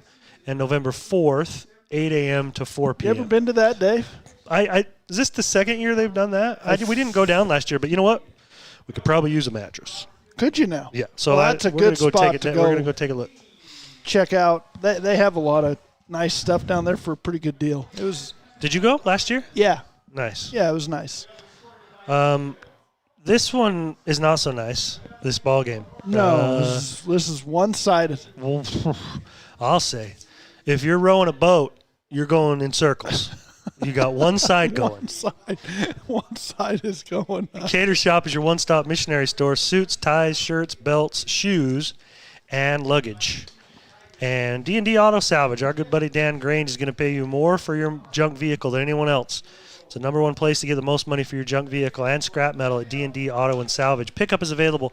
Call 787-1204. There's been games where we're actually in the opposite position, where Ridgeline is thumping the other team, and I ask you if you want to talk about anything else besides the game. I mean, we have before, haven't we? We have before. But we've been this one's been rough. To get off course. We have been. Hey, do we have any updates from? Don't we have just one or two other ball games going on? Yeah, the Green Canyon was up on the Canadian team. They're playing at home. Raymond, Alberta. I have an old mission buddy. He 14-0. lives up in that area. We've talked about Raymond a little bit, and they came down, and I want to say they played Ridgeline, but it might have been another team. It wasn't Ridgeline, but they did play someone, I feel like, at right Utah after State. those back-to-back games. I think so. But, it's been years ago. I've always wondered, when you come down here, because the Canadian rules, do they play Canadian rules in high school in Canada? It's a great question. I would think they would. No idea. Really? But where you can get a running start. Yeah, that's what I mean. Yeah, and did you know the fields are, I think, Bigger. 10 yards longer and 10 yards wider. Yep. And the goalposts are up at the front of the end zone. Yes. That's another defender, man. Isn't it, though? You get a hit by that goalpost is going nowhere if it hits you. Right. It can knock you down. It's going to treat you like old 72 treated Hunter Knight. That's right. Knock you Mountain right Crest down. started late because of a lightning delay. Did you already say that? No. MC, can that be right? Yeah, 2 to nothing? Yeah, they went for it on 4th and goal at the 1 and didn't pick it up, and then next play tackled Maple Mountain in the end zone. Gotcha. And got a safety, so it's 2-0 out there. I think that's at Maple Mountain, if I remember right. Well, if I just would have kept reading. That's what it says right there. Yeah. Let's again go over the girls' soccer. They play tomorrow. They play tomorrow against Timpanogos at home. Okay. I'm not 100% sure of the time. Usually I'm sure they start my those sweet, around 6 or 7. stone cold fox of a wife. If she's listening, do you think she listens? I would think so. Not unless you ask her. If she's got absolutely nothing else to do. I mean, this is like last resort. No, she actually looks around and goes, "Wonder where Nick listen is." To the sound of my voice, the sultry sound of the baritone coming out of the Patriot. Susie, our staff out back here, yeah, you think I get a hot dog now?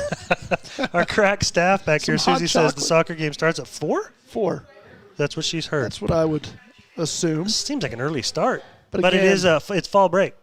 It is So fall break for let's the get kids that done, at and then you can Ridgeline. get on to your stuff. Did you know there's no such thing as UEA anymore? We were just talking about that on the way down. I said, is it still considered UEA? And she said no. No, UEA is not a thing. It's not. Fall break is not recognized by the entire state. It's by school district. And so Orem may, I mean, I would assume since we're playing on Wednesday, I would assume they're probably on fall break, but it's not the case for every school district across the state. Like Do you remember that it was the deer hunt?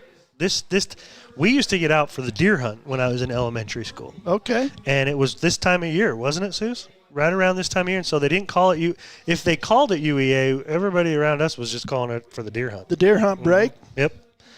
So, we would go into the mountains and wrestle down the deer and punch them in the face. Would you wrestle them down, break their horn, and send them on their way? Huh? It's like, in the rodeo where you got to chase down the little calf and you grab it by the neck and throw it down and tie the legs up.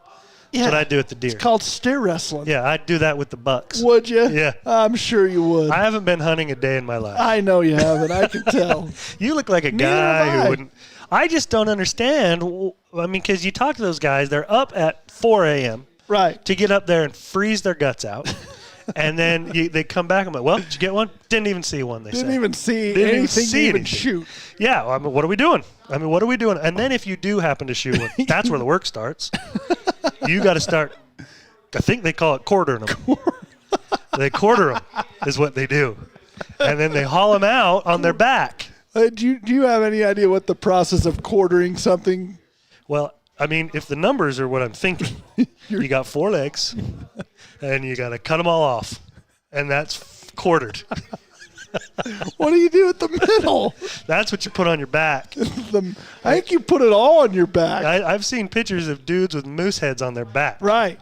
I don't see the point. You don't have any interest in getting involved in hunting anytime soon. No, I mean, the whole process of it. If you're going to go hunt elk, the best way to do that is to spray some female urine on elk urine on you.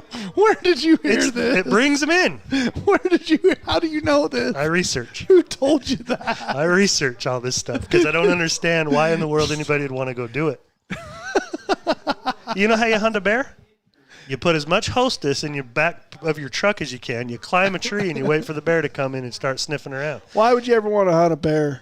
That's hunting you. Not now if you're a deer or an elk, I could see. You sit up in a tree. You get all those different little delicious Hostesses that are probably expired. I mean, I'm going to eat them if they're not too expired, but if You're they're gonna have a few a couple. out, yeah, you put those in the back of your truck. The bear wanders in, and looks And then pretty you good. just shoot it in the head. Hey, boo boo, let me. Oh my God! And you shoot it is what they do. So that's not very sporting, if you ask me. I mean, the whole thing. I don't think that's how you hunt bear.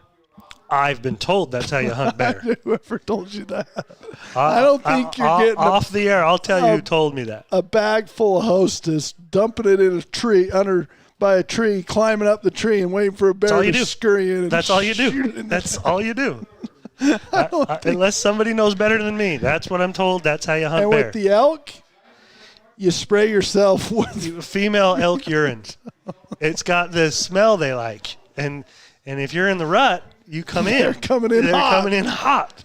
And you just shoot them. You shoot them. I mean, those you probably don't chase down and steer wrestle. No. They'll get you. Well, I mean, but a little Bambi, I bet I could do it. What if you're just cruising through town, minding your own business, and then you smell a scent that you really That's what I'm saying. are It's a fond of, jip. And then you come closer, and then boom. Let's turn this around. Let's say you're walking through Dillard's and you smell something nice at the Clinique counter. You follow that scent. Okay. Next thing you know, a dude jumps out from behind the Clinique counter and shoots you. It doesn't seem fair. It doesn't seem. How about the decoys they put out on the water for the birds? You're just a male bird flying around. You're like, oh, those are good-looking birds down there. There's some ladies. Let's go check these ladies. Dude jumps out from behind the trees. You start talking to them. Yeah. They don't talk back. They're playing hard to get is what they are. Right. They're playing coy a little bit. You know, you're like, hey, I'm talking to you here. And then you try to nestle up close to one, and all of a sudden it's made out of plastic. Yeah, it's like, not the same texture as you. Whoa, what's going on? And then some dude jumps out from behind the Whoa, what's that guy wearing orange? The cattail. Oh, this is no good.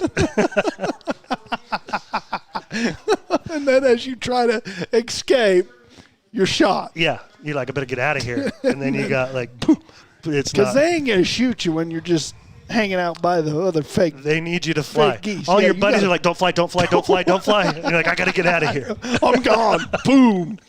Done. Yeah. Well, there goes that's Nick. why you try to hunt or you try to fly. It really doesn't seem with all a group that of friends. fair. No, the whole thing does not seem fair. And then to make it worse, they got the Hubble telescope on those rifles. I mean, you can see something from 4 miles away. And then you set the gauge. It's like a GPS thing, and you probably don't even have to aim. All of a sudden, you're Bobby Lee Swagger. You're shooting something from 4 miles away. You don't even have to aim. So you're getting shot in the other zip code. Yeah, it's You GPS. don't No, have you to don't have aim. to aim. In fact, you just sit there with You your just computer lock it on your in. phone. You just say, you know what, shoot that. And it just does it. I don't think that's how it works. I don't know. That I'm not sure Oh, of. Les Olson Company. Get your free network assessment from lesolson.com or call Dave, the Cinnamon Bear Simmons.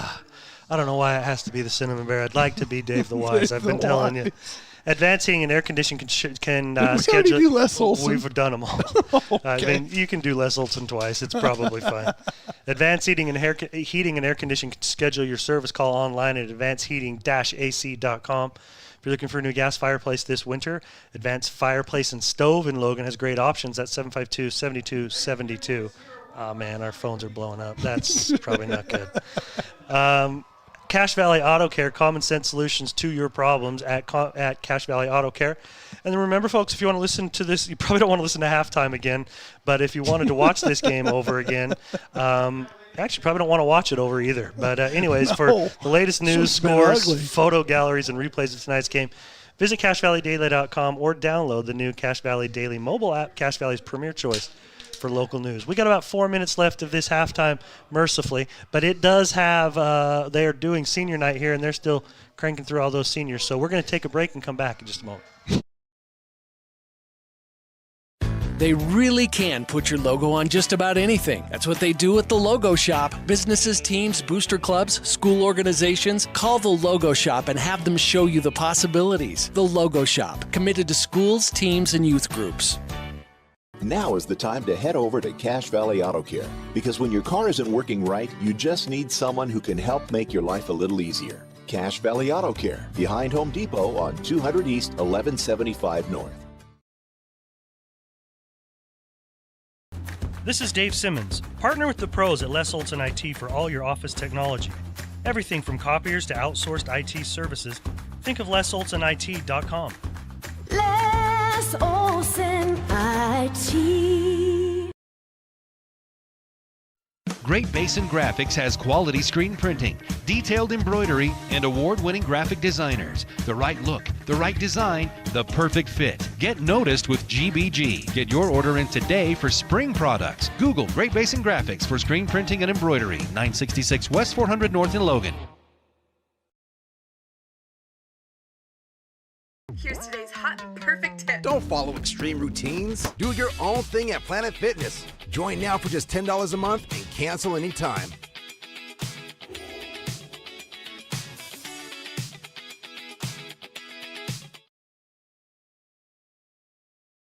From what's happening in local political elections, to breaking news, to photo galleries and replays of the latest games. If it's happening in our community, it's on CashValleyDaily.com and the Cache Valley Daily app.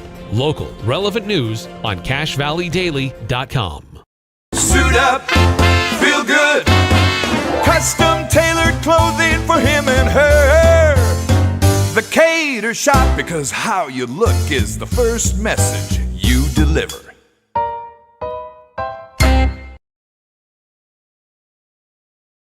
Adams Wealth Advisory is a financial planning firm that is combined with an investment firm to provide the best possible outcomes for our clients. I always believe if you're intentional with your financial plan, things are going to work out really well for you. Visit adamswealthadvisors.com or call 752-1702 to schedule a time with an advisor today. Good news for all school teachers and students. Logan Cash Rich Credit Union is offering ultra-low interest rates on auto loans and more. Plus, they pay school students for good grades. Inquire at Logan Cash Rich Credit Union. Member-focused, goal-driven.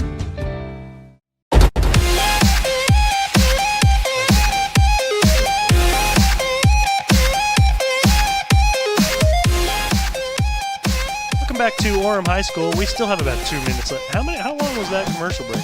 Too long. Well, maybe not for you. For our audience, probably. We still have 2 minutes left in this halftime. I don't even know why you brought it back. Do you have anything else to say? I just saw the teams coming back out and figured we'd be getting going here. Well, I don't know if I they can't put see something the else clock back up from there. where I'm sitting. You can't? 153 remaining. I mean, I can now that we're back from commercial and I see the scoreboard right in front of me.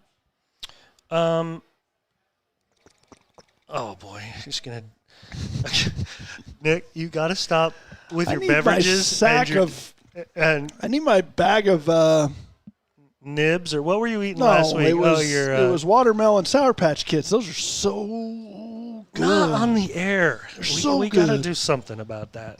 Got to run a Cracker Jack operation up here. Well, I must say, this Cracker Jack operation has got quite a few positive feedback comments because we have nice friends out there. The hunting advice. All the other people have turned us right off.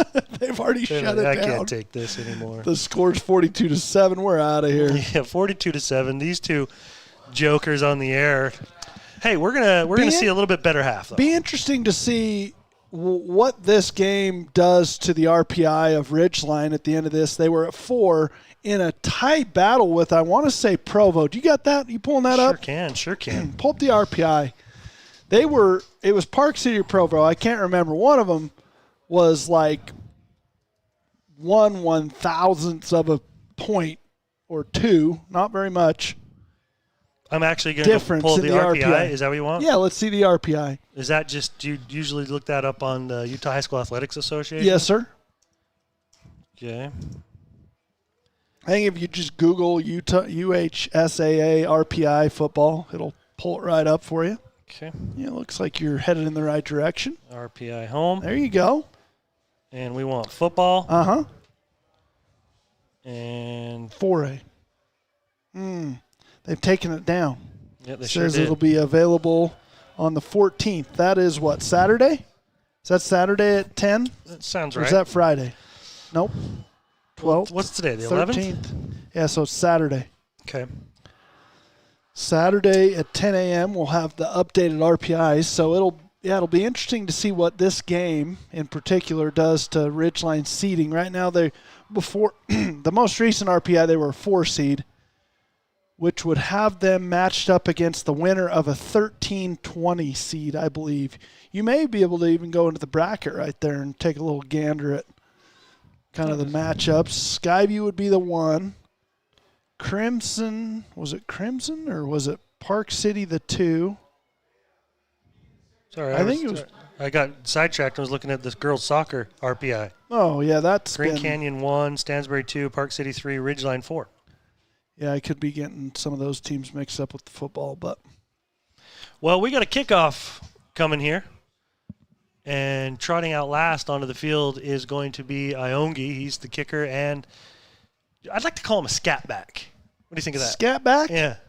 Seems like they run him not necessarily a traditional running back type position. They like to get him out in the slot. Hickson's more your traditional back. Traditional, yep. Yeah, but they hand it to Iongi. And they get him out into space. Mm-hmm. They want him in space where he's really shifty and he's got some breakaway speed. So I'd be okay with the scat back type. Yeah, he's player. Yep, he's description. That kind of guy that's just everywhere. This one he drives low and fielded. Looks like Bronco Galloway. Galloway, okay, bringing it out of there to the right side from the right side sideline back to the right hash and then back to the sideline out of bounds at about the 32. So that was Jeff Woodland over there. Do they have Woodland in there too? Because I think at one point I said Woodland, but that one was Bronco Galloway. Well, and Woodland has been returning. Okay. And so Trace Dustin was the other returner, so it makes me wonder, is Jeff Woodland banged up now? I mean, that is a nightmare type situation to have this many injuries if Woodland's now banged up on a game like this. Mm-hmm. That's always my fear about this game when it really doesn't mean a ton. Do you want that extra 5 days of not playing, or do you want to just make sure you get through until you get your I know tournament? Coach Travis Cox's mentality is he'll play anyone, anywhere, at any time. Yep, you're right. There's a nice run. That's a very nice run. This one, I believe, was that Galloway or was that West? No, that's Crosby West. Crosby West. I saw the Bronco. 9. You won't see playing. I saw the 6. Yeah. So I thought maybe. Let's see. Out to the 4. That ball started on the 32, and they marked it at the 44. I didn't see if that was 43. counter or power there for Crosby West to run behind, but a nice run of getting his shoulders north and south and picking up a first down for a good gain to start this drive for the Riverhawks. Yep, up to the 43-yard line. They're going to bring man in motion, but handoff up the middle, and that ball is out, and it is grabbed, and Nate Dowley has to make the stop as number 42 of Orem just caught that out of the air. They hit him, and it popped straight in the air. That's Trey Darling. Yeah, it was caused by the middle linebacker who read this perfectly, or he was on a blitz, and ball security's been something we talked about earlier when Crosby West was running the ball, and I got it on instant replay here, Dave, but this middle linebacker for Orem, I think it's number 31. Yeah, it is. You see him line up right over where they're trying to counter into, and no one picks him up, and he just blows Crosby West up, and that ball pops right out of his arms and right into the arms of number 42. It says number 42, Trey Darling, but I look at it and it says 5'8", 160, and that dude that ain't 5'8", just caught 160. that was not 5'8", 160. No, sirree. So we might not have a correct name on that one. Caleb Dean from his middle linebacker positions who caused that fumble, and it went into the arm of his teammate. And a big play and a turnover for Orem, and they're going for pay dirt. Big Got play. It. What a catch. Oh, boy. That one thrown over the middle and caught. Is that a number 2 or is that? Looks like number 8 maybe. His jersey's kind of scrunched up. Yeah. What a catch, though. He had people all around him, and he caught that ball from the 29-yard line. And I'm trying to still get his number. Yeah, I can't tell even on the replay. It looks like number 8. Is he a wide receiver? Aiden Brown? No, he's a linebacker, so I'm not sure there, Dave. I can't help you out. It might be. But it might be Salenbach. That's something that you'll see teams do. You get a turnover, and then you just want to take a home run shot. And, man, it pays off for Orem. Hansel Fotu delivered that perfect. Oh, yeah, right on the money as he got in between the two safeties or just late getting over the top as Trace Dustin, and he fits it right in there. And Hansel Fotu, I mean, he looks like a very capable quarterback himself, as he has 2 touchdown passes in this ball game, as Reynolds, who started the game, has been checked out as he has kind of a knee injury. But this Orem team is really getting rolling for the playoffs, and this is a team you do not want to play in the first round if you're in 5A. No, you do not. They got some big kids. They got some playmakers, some athletes out on that field that are just making all sorts of plays here tonight. And a 49-7. Whew. That clock's going to run here in the second half. They've switched their return men, so they put Trace Dustin over here on the left and Bronco Galloway on the right, trying to get the ball into Trace's hands and see if they can break something. Get a special teams play here. Orem's trying to figure out who's on their special teams right now. Now they finally got it. But they got too many guys on the field. 1, 2, 3, 4, 5, 6, they got 6 on one 7, side 8, and 4 9, on the 10. other. Yeah, there it is, 11. Coming forward is Iongi. He gets foot into that one. It's going to be fielded by Dustin at about the 7. Comes to the middle of the field, has a little bit of room there, running hard, and then slows up at about the 32 and is brought down. So Ridgeline will have the ball back at the 32-yard line. Started about there last time, and then they had the turnover.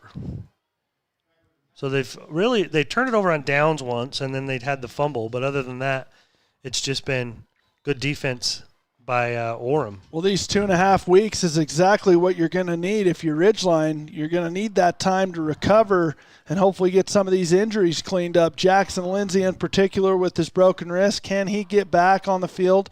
Cooper Clark with a hip pointer here tonight. Charlie Booth with a concussion. Obviously, JT out for the season. JT, yeah, he's not going to be back. But a catch made by Carson Cox, had to go down and get it. And number 15, Dallin Heel, was right on his back, so he's brought down about a yard short of the first down. Shard? What's that? That's from Clarkston. You say Shart, you say Carn, and you say Fark out there. Okay. I used to give my grandpa lots of grief. I thought Shart was something no, else. not Okay. tonight. It's not. It's my! Definitely not. They give it to Crosby West. They had a guy in the backfield, almost got him, and he's able to get out of that one, and then enough for the first down. Well, that guy has been causing all sorts of havoc back there for the Ridgeline offense. His name is Caleb Dean, middle linebacker, number 31, comes on a blitz and almost strikes home before Crosby West even gets the handoff. But Crosby's able to pick up enough for the first down for a new set of chains. On the 44-yard line, still the Ridgeline side of the ball. 2 receivers on the left side, tight end on the right, I believe. Peterson on the catch. Down the sideline, he's got some room. He motors forward, and it comes out. Goodness. Ball flies out, and Orem thinks they've got it. I think they do, They too. do. Holy smokes. That's too bad. That one, that was a really good run by Peterson, and he got it all the way to about the 20. Nope, not quite that far. It was ripped out around the 29. Yeah, it's a quick little out route by Sam Peterson. I got it on instant replay, and then just as he makes contact with that defensive back for Orem, the ball just kind of bobbles out of his hands, pops up into the air, and is pounced on by the Orem Tigers. But Nick, I gotta give 25 yards of completion. Yeah, he got it knocked out of his hands on the 31-yard line, right where it's spotted. Yep, it was a 25-yard reception. Oh, boy. Oh, boy, yeah. This one passed to Saliapaga, and he's now got the right sideline. He is a man among boys out there right now, folks. That kid is a really good football player. He is a good-looking football player as they just throw it to him over the middle of the field, and then he just basically outruns the entire Ridgeline defense over to the Ridgeline sideline and gets up the sideline for additional yards, and that's about a 40-yarder there, 35. Where did it end? Where did they spot Started at the 31, spotted at the 36. Okay, so... Sorry, 37. So if it's a 32-yarder. Another 32 yards for Saliapaga, and he's up over 100 yards in this ball game. I'm surprised he's still out there, matter of fact. Yeah, this is a run play right up the middle, and it's handled by Ridgeline. I see Knighton in there. Landon Perkins on the tackle as well. Yep, Landon Perkins on it. So that's going to be a gain, if any. And I got no gain? 9? Gave him 1 yard? Yeah, there is a 1 yard gain there. The box just hasn't moved. Bronco Hansel Fotu coming in with the play. He's the His quarterback. first name's Bronco? Well, Branko, so Branko? Bronco. Bron. It's like Bron. But Like that's not how you spell Bronco. You know that, right? I understand. Okay. But, I mean, I can't say what his parents are wanting us to say right now. Well, it's Bronco. I'm going to go Branko, like panko breadcrumbs. Up the middle, again on another run play, is only about 3 yards on that one. You're going to go Hansel Fotu for the rest of the game. Yeah, I think so. Yeah. H-F. You got a hyphenated last name, Hansel Fotu. That one went for about 3. So you got 3rd and 6 coming up for Orem. In complete control of this ball game, mind you. 49-7 with 6:10 remaining in the third quarter. This is unfamiliar territory Yeah, it is. for this coaching staff. Absolutely is. Hansel Fotu dropping back. He's now going to scramble forward. He's got a little bit of room and slides. Was that 3rd down he slid right there? Safe, and he looks like he only picked up like a yard. Yeah. So going to bring up 4th down. 4-down territory here for the Tigers. Well, that keeps their really good passing statistics going. I still only have the team with 1 incompletion. That's crazy. It really is. Probably a passing down here if you're Orem. 4th and 5-ish. 21 of 22 right now. Hansel Fotu Option. runs a little option. Got their guy. He's got room into the secondary. The 20, the 15, the 10, and touchdown. But there's a flag. I think this one's coming back. I want to say this is a blindside block of some sorts. I'm going to see if I can pick it up on instant replay. I'm not sure if I did see this right. But you're going to see Saliapega come down on Hunter Knight and really set an edge. Oh, that might be a clip actually right there, or possibly a hold on Avon Gore. I couldn't. There's 2 potential. Oh, it's holding. I just saw the signal from the Whitecaps. So that was a hold on Avon Gore out on the edge. It's going to bring that touchdown back, and another 4th down attempt here for Orem. As you can see, Avon Gore, just getting twisted around there out on the perimeter, trying to get back in the play and make a play. He got held pretty good. So, yeah, that one's going to come back and bring up a 4th and 10. Is that right? Yes, sir. 4th and 10. Back to the original line of scrimmage at the 37-yard line. Scoreboard shows 38. So I'll write 38. They've been wrong all night. They've been known to be wrong. In the shotgun, again, is Hansel Fotu. He's looking left on a screenplay. They've got Iongi. Iongi making guys miss. He's a very electric player. He's going to pick up the 1st down. He sure is. Down to the 24-yard line. Yeah, I mean, they get him out in space behind those big linemen, and he is hard to bring down. He's got 75 yards in Receiving. the air and 29 yards on the ground. So over 100 yards all-purpose for Iongi. He is very shifty and very quick. Hansel Fotu again in the shotgun. 2 receivers to the right side, one to the left, 2 backs in. Now Iongi goes out of the backfield to the right. Got their man over the right side, Saliapanga, and he's going to be brought down from behind, but he's not before he gets about 6 or 7. Oh, boy. And this is not good if you're – okay. Got hit from behind and kind of went straight down on the ball. Maybe got and I think they're going to bring wind him knocked out or something. Yeah, it must have been. I was going to say, this is not good if you're Orem and he gets banged up again, and they don't have him for the rest of the year. That is a big loss out on the – I mean, they have very capable wide receivers outside of Saliapega, but he is a good-looking football player. And if he plays on the defensive side of the ball as well, Dave, he can yes, he's a bring beast. all sorts of problems for people. Hansel Fotu again in the shotgun, looking left. He's got his man and turns upfield, knocked out of bounds. Inside the 10. Like they got him stepped out of bounds at about the 8. That's number 13 on the catch there. That is Akana. So Akana, I think he's had another one this evening. Yep, he had a 25-yarder. Where did they mark that, Nick? 8-yard line. Okay, so Just a little quick 16 yards. Quick out route into the boundary, and a lot of space over there for the wide receiver to catch it inbounds and then get bumped out of bounds at the 8. First and goal from the 8-yard line. I think I might have forgot to write down Saliapaga's last one. Jeez, get it another again. Screen. Yep, to get it again to same Akana again. He got 6 on that one. Orem team just loves these little quick hitter screens. They get it out to their big wide receiver again, number 13, on a little quick hitter, and he gets back behind. That's Akana. Yeah. Back behind his lineman. Gets all the way down to the 2. So second and goal from the 2. Already up 49-7 is Orem, and they're threatening again here with 2:13 remaining in the third quarter. Hansel Foch is going to look to throw it, and that one's incomplete. So only the second incompletion of the evening. That's his first. Lance Reynolds went 14 for 15, and now Hansel Fotu is 11 for 12. And we got a penalty flag. It looks like it's on Orem. Yeah, this is going to be chirping with the official. Yep.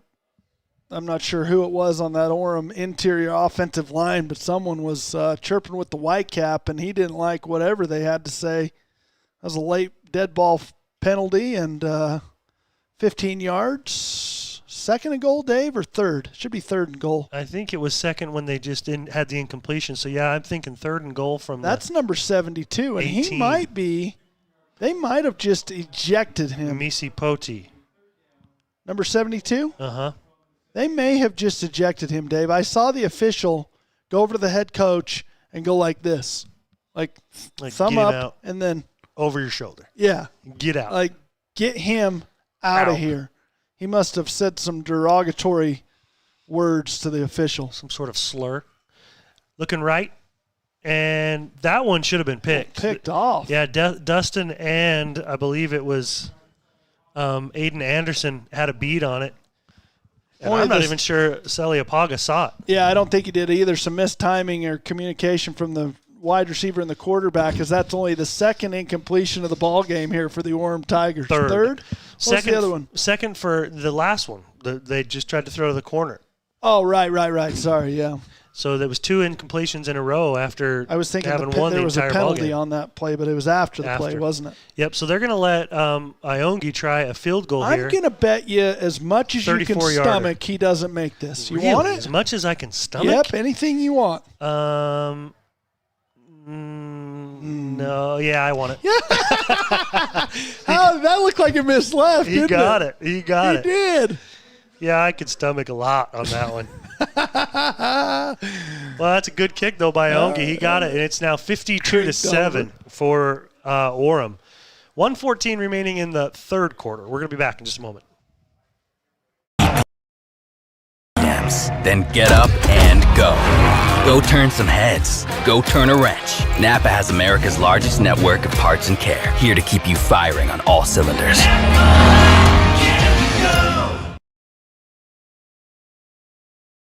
DD Auto and Salvage is going to pay you the most for junk vehicles. Get rid of your junk vehicles today. Pickup is available. DD Auto and Salvage in Logan. Call 787-1204. That's 787-1204 today. See store for details.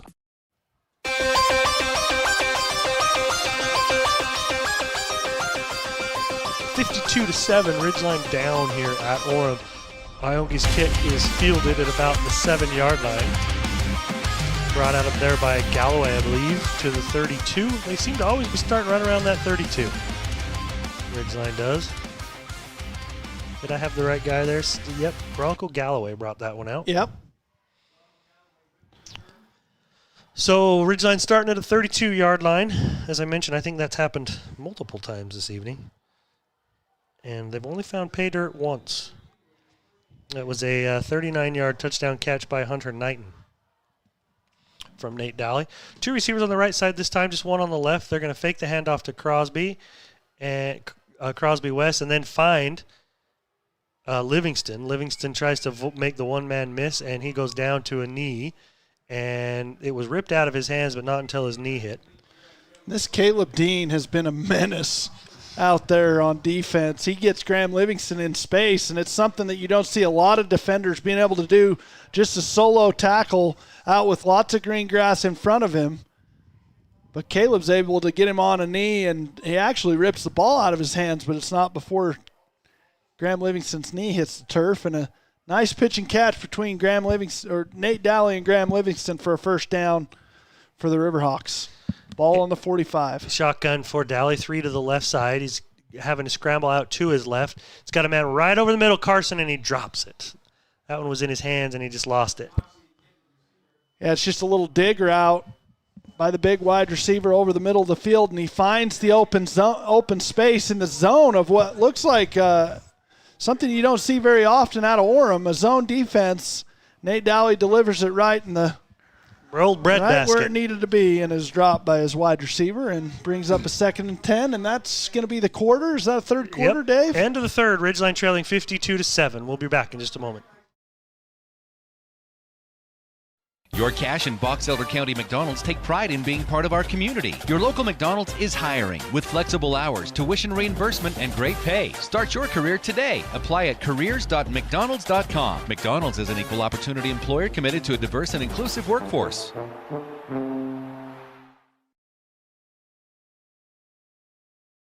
They really can put your logo on just about anything. That's what they do at the Logo Shop. Businesses, teams, booster clubs, school organizations, call the Logo Shop and have them show you the possibilities. The Logo Shop, committed to schools, teams, and youth groups. Now.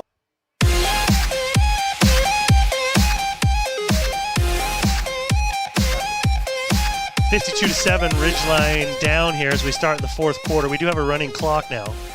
Dally in the shotgun with trips to the left and just one on the right. Right next to him is West. They're going to go over top. That was actually Sam Peterson out of the backfield. Good throw, good catch by Peterson. He was in the backfield along with Dally on that. I think he was in empty. He came right out of there. I was trying to catch the number, thinking maybe that was still that's right. West in the backfield, but it was actually Peterson. Yeah, it was. Sam Peterson in the backfield, just runs a little seam route, gets vertical over the top of the Orem defense, and a nice little touch pass by Nate Dally that time to his running back, Sam Peterson. They got this marked, I believe, on the 22, which means that's a 33-yard pass play to Peterson. And in the second half, anytime you've got any kind of momentum, you've coughed it back up to Orem as they've fumbled the ball twice here in this second half. So we'll see if they can kind of get these turnovers under control. Dally in the shotgun, trips to the left. This time Peterson comes out of the backfield. Now Dally's looking to his left, has his man. That's Carson, got that one, and he's plowing his way forward inside the 5. Good catch that time by Carson.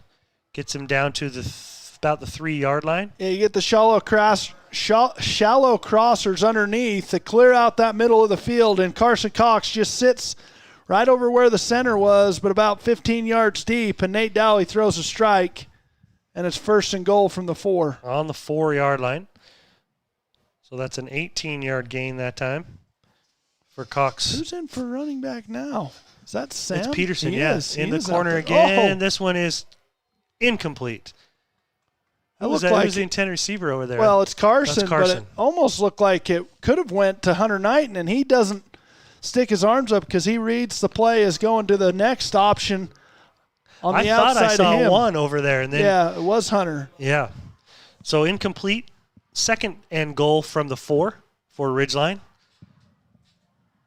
And Peterson still settles in next to Dally. Trips to the left this time. Crew Jones is by himself on the right. Rolling left is Dally. Still rolling. Throws back across his body to Carson, and it is dropped. That was a bit of a tough catch as you said, Dave, he's rolling left. He tries to throw it back right, more towards the middle of the field, and it's behind Carson Cox, and he's unable to reel that one in. But I got to say, good job by Sam Peterson just filling in here. I'm not sure if Crosby West has been grounded from running back because of the fumble that he had earlier in this half, but it's been primarily Sam Peterson in the backfield with Nate Dally. Maybe it's just because it's more pass-heavy type stuff. Green Canyon, we got a score update. Green Canyon beat Raymond of Alberta, Canada, 35-0.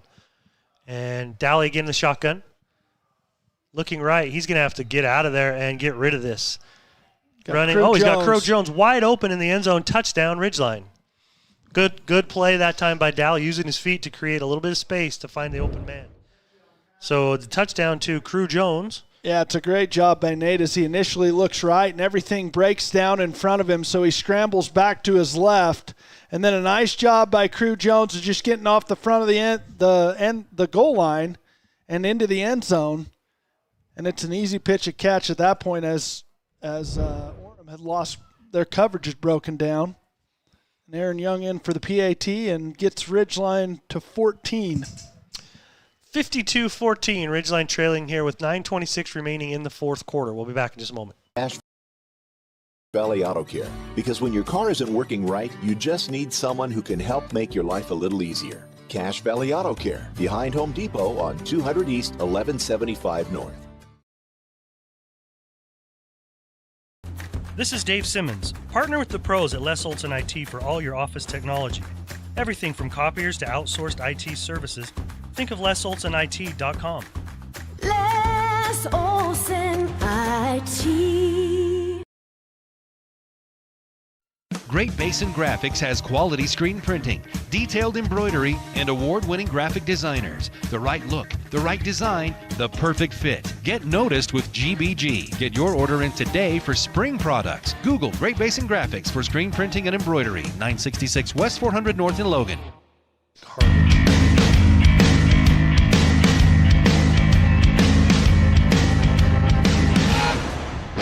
9:26 remaining in this ball game. Aaron Young set to kick off for Ridgeline as they found the end zone for the second time this evening, but down still 52-14.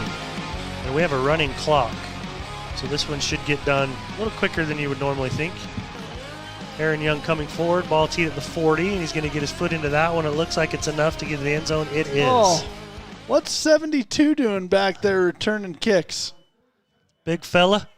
Isn't he the one you thought got kicked out? I thought he did, but he obviously isn't. Apparently the thumb over the shoulder does not mean nothing, kicked out. Yeah. That means good job, keep it up. I don't think that's what he said after probably giving not. that kid a person or an unsportsmanlike conduct. Well, Ridgeline is going to bring that defense back in. Oh, they got the JV squad I see some out there. new numbers. Yes, sir. Whole group of them. Well, let's see if this is when you're just over there just okay, so we got a new number 14 is the quarterback now for Orem. This is JV versus JV. 14 was their JV quarterback. That's probably Oliver Bills. Gives the handoff coming to the right side. That's number 23. He's got room to the 25 up to past the 30. That is Zach Graver. Brought down by Zarian. Okay, Graver. Now you got to put all sorts of new things in here. This is chaos. Do you really have to keep track? Well, do you want correct statistics at the end? Well, just put them in somebody else's. I don't care what the you don't care about the individual statistics are. I don't until care you say, Dave, how many yards did Hickson have? Well, and I'm like, I don't know. I added other guys' numbers to him. Bad snap goes back, and Oliver Bills has to go and get it, and they do bring him down back behind the line of scrimmage for the loss. Yeah, this is chaos. I can't figure all this out. Should we just stop doing stats? No, I mean I would put this. I would just put it in just as you got like a general box. Just I don't have a general box. You don't have a nobody box. I don't have a nobody box. You can't make a box that just says nobody and then give them the stat. I guess I could. Yeah, I mean, I give guess it I to could. Nobody. No, I don't roll that way. I do this. So we're going to know operation I got exactly here. how many passing yards the JV quarterback has in this game. And the runner now, number 23 again. That's Graver. He's going to have good yards in this ball game. I think both head coaches at this point just want this game over with. I think you're probably right. I don't think there's any getting around it. Let's see. Isn't it fourth? Are they going to go for this? Oh, no, it's third. Third. How is it third? I don't know. We got about Run 7 on yards first on down. That. It's fourth down. run on first down, quarterback bat snap on second down, run on third down. This is fourth down. I think you're right. Unless the first down run went for a first down. Did it? Yes, it did. It was 12 yards. Okay. It was 12 yards. Okay, I'm glad you kept that stat. Yeah, here I am trying to keep stats for you. Jeez Louise. Things I deal with in this booth. Third and... Hey, I did ask Coach Travis Cox, this is going to be a home-and-home matchup, so they're going to have to deal with this Orem Tigers team next year at home on this same week. Oof. Yeah. I mean, they're going to be without two of their best players. Yeah, Saleh Paga is a senior. I think I've been saying Salia. I think you have to. Saleh? I think I do too at times. It's Saleh? My guess is Saleh Paga. Yeah, that's my guess. Saleh Paga. And I've been saying Salia? Yeah. I don't think his parents are listening. And if they are, we really apologize. We are very sorry. Very, very sorry. Ooh, fair catch. That was kicked from the 28 on the punt. And fair catch taken by Orem at the 40-yard line. So that's a 32-yard kick. First punt of the ball game for Orem. And that's going to bring back out Ridgeline's offense. Let's see who we have. Yeah, we do have Barrett. Cade Barrett will come in and quarterback for Ridgeline, and it looks like we do have some younger dudes out there now. Well, they don't got enough on the field. Oh, yeah, they do. There he is. I couldn't find the tight end. Handoff going right side. Noah Fiafia. Is Fiafia, and he's got good yardage down that sideline.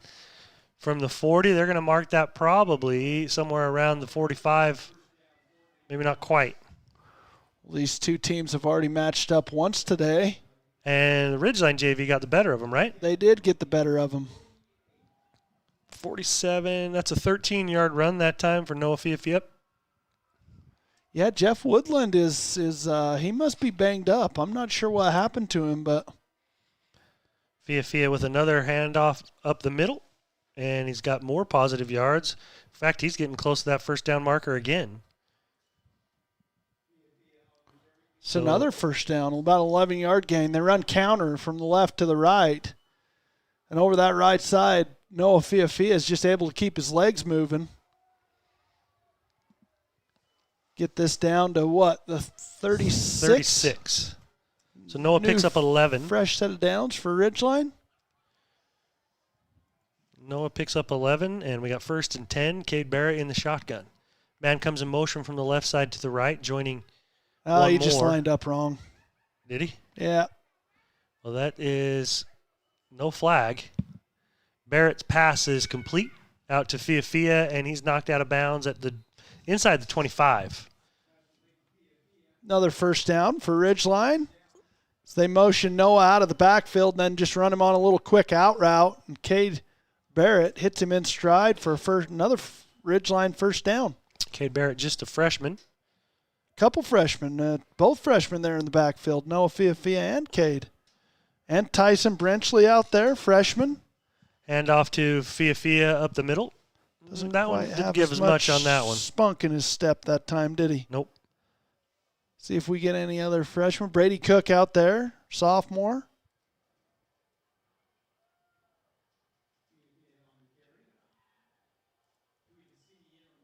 So Fiafia, I'm just trying to get the stats correct, Nick. Okay. Fiafia gets a couple yards, just one out of that one. Yep, 2nd and 9. And he's been all Noah. I mean, he's got 3 runs and a catch. Barrett in trouble. He's going to try to lob it down the sideline. That's out of bounds, incomplete. So Cade's first incompletion. 3.5 minutes remaining here in this ball game. And the clock stopped. Yeah, why did it stop? I'm not sure. 52-14 is our score. Hey, watching your freshman yesterday, if people don't know, Nick helps on the freshman coaching staff. When Cade came in and played quarterback, he drove you right down the field. Yeah, he threw the ball quite well. Yeah, we knew he'd be playing out here in this JV game. So didn't give him a ton of minutes yesterday, but he's a big body. He's a good, strong kid. Hand off to Fiafia going right. Cuts it upfield, and he'll get a couple. 1, 2, 3, 4, more like 5, actually. What do we got here? We got does field goal. Does Noah Fiafia play much in the freshman games, or is he just strictly JV for the most part? For the most part, JV, but he has played in a couple of the freshman games. It's so hard at that freshman group, and you want to get guys reps, but you also know they got to be playing in other spots. And is the rule 6 quarters in a week? I believe so. I think that's what I hear, anyways. Yep. Aaron Young on for the field goal with 4th and about 4. Aaron's kick is up. No! Oh, it hit the crossbar. The upright. That one. How deep would have that been? 20, about on the 26? Yeah. 26. So probably about a 36. So 7. 36? No. Oh. 43. Oh. Because you go 7 back from the line of scrimmage. Oh, it's on the 21. I'm sorry.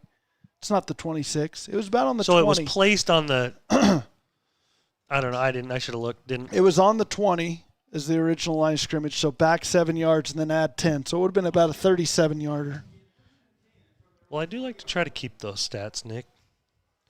Well, it was missed off the left upright. 2:13 remaining, and it is running. And back out there for Orem, I assume, is Oliver Bills. Trips to the right this time. Fakes the pitch and then tries to run it, and he's brought down. So Bills will get about 1 out of that one. That's old Z on the tackle again in their middle linebacker coming in, filling the quarterback option. What do we got? 140 and counting. Minute 40 remaining, 52-14. And Orem taking all the time they can here. 20 on the play clock. It's nice to have play clocks in both end zones, especially as big as those are. Yeah. Those are nice. Bills in the shotgun. 2 receivers to the right and 1 to the left. I hope they don't let him throw it because then I got to put in another player in my stats on the passing, and I don't think I have room. They threw it. Bills gets his completion. Gives it to number 13, Akana, and he is in the open field to the 50. They're not going to catch him, Nick. No, they're not. He is going all the way. Touchdown, Orem. That one is going to... From the 21-yard line. Rub salt in the wound, bud. Sure is, That bud. one is going to... 79 I'm yards. just guessing is going to upset a few people over on the Ridgeline side of the field. That's a little... I don't know what you want to call that. Well, I mean, it wasn't a deep ball. No, it wasn't. Definitely wasn't a deep ball. It's just you got to pass it, minute 40 counting. You even got to throw it at all. I mean, it's not unlike the rest of the game. They threw screens. Screen is their favorite pass play. They just went to their favorite play. I don't know that they thought it was going to go for a touchdown there either, but all I know is I see a 58 up on that board with a point after coming.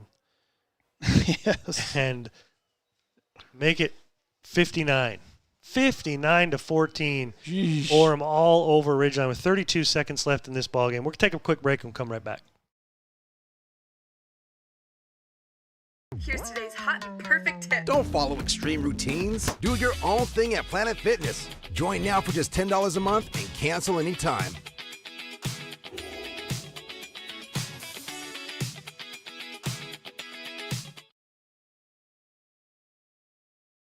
From what's happening in local political elections, to breaking news, to photo galleries and replays of the latest games. If it's happening in our community, it's on CashValleyDaily.com and the Cache Valley Daily app. Local, relevant news on CashValleyDaily.com. Orem goes for another 79-yard touchdown catch. That one to Akana. It was just a wide receiver screen. And Akana took it 79 yards. Hey, Orem's looked really good. They have. There's really no getting around it. No. That's a team that's you do not want to face, I think, in this 5A classification. Scored 4 for 4 on their first 4 possessions. This one brought out of the end zone by Galloway. Bronco gets to, not the end zone, I'm sorry, just short of the end zone, out to the about 3-yard line. 16 seconds remaining in this one.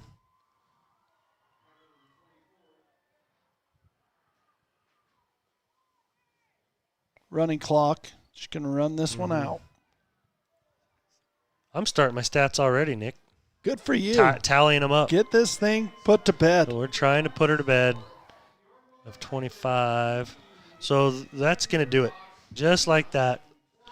59-14 is the final here from Orem. Ridgeline falling on the road. We'll get these final statistics for you, and we will get out of this one as quickly as we can. We'll be right back. Custom tailored clothing for him and her. The Cater Shop, because how you look is the first message you deliver.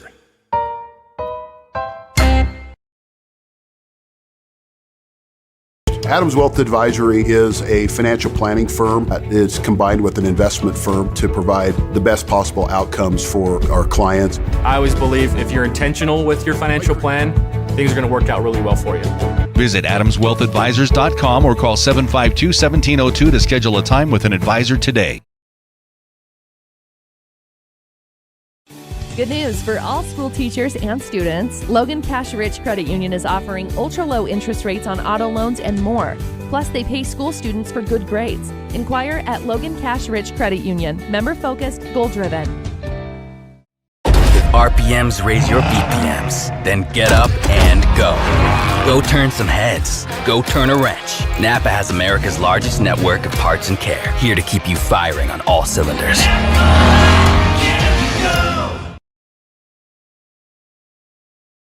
DD Auto and Salvage is going to pay you the most for junk vehicles. Get rid of your junk vehicles today. Pickup is available. DD Auto and Salvage in Logan. Call 787-1204. That's 787-1204 today. See store for details.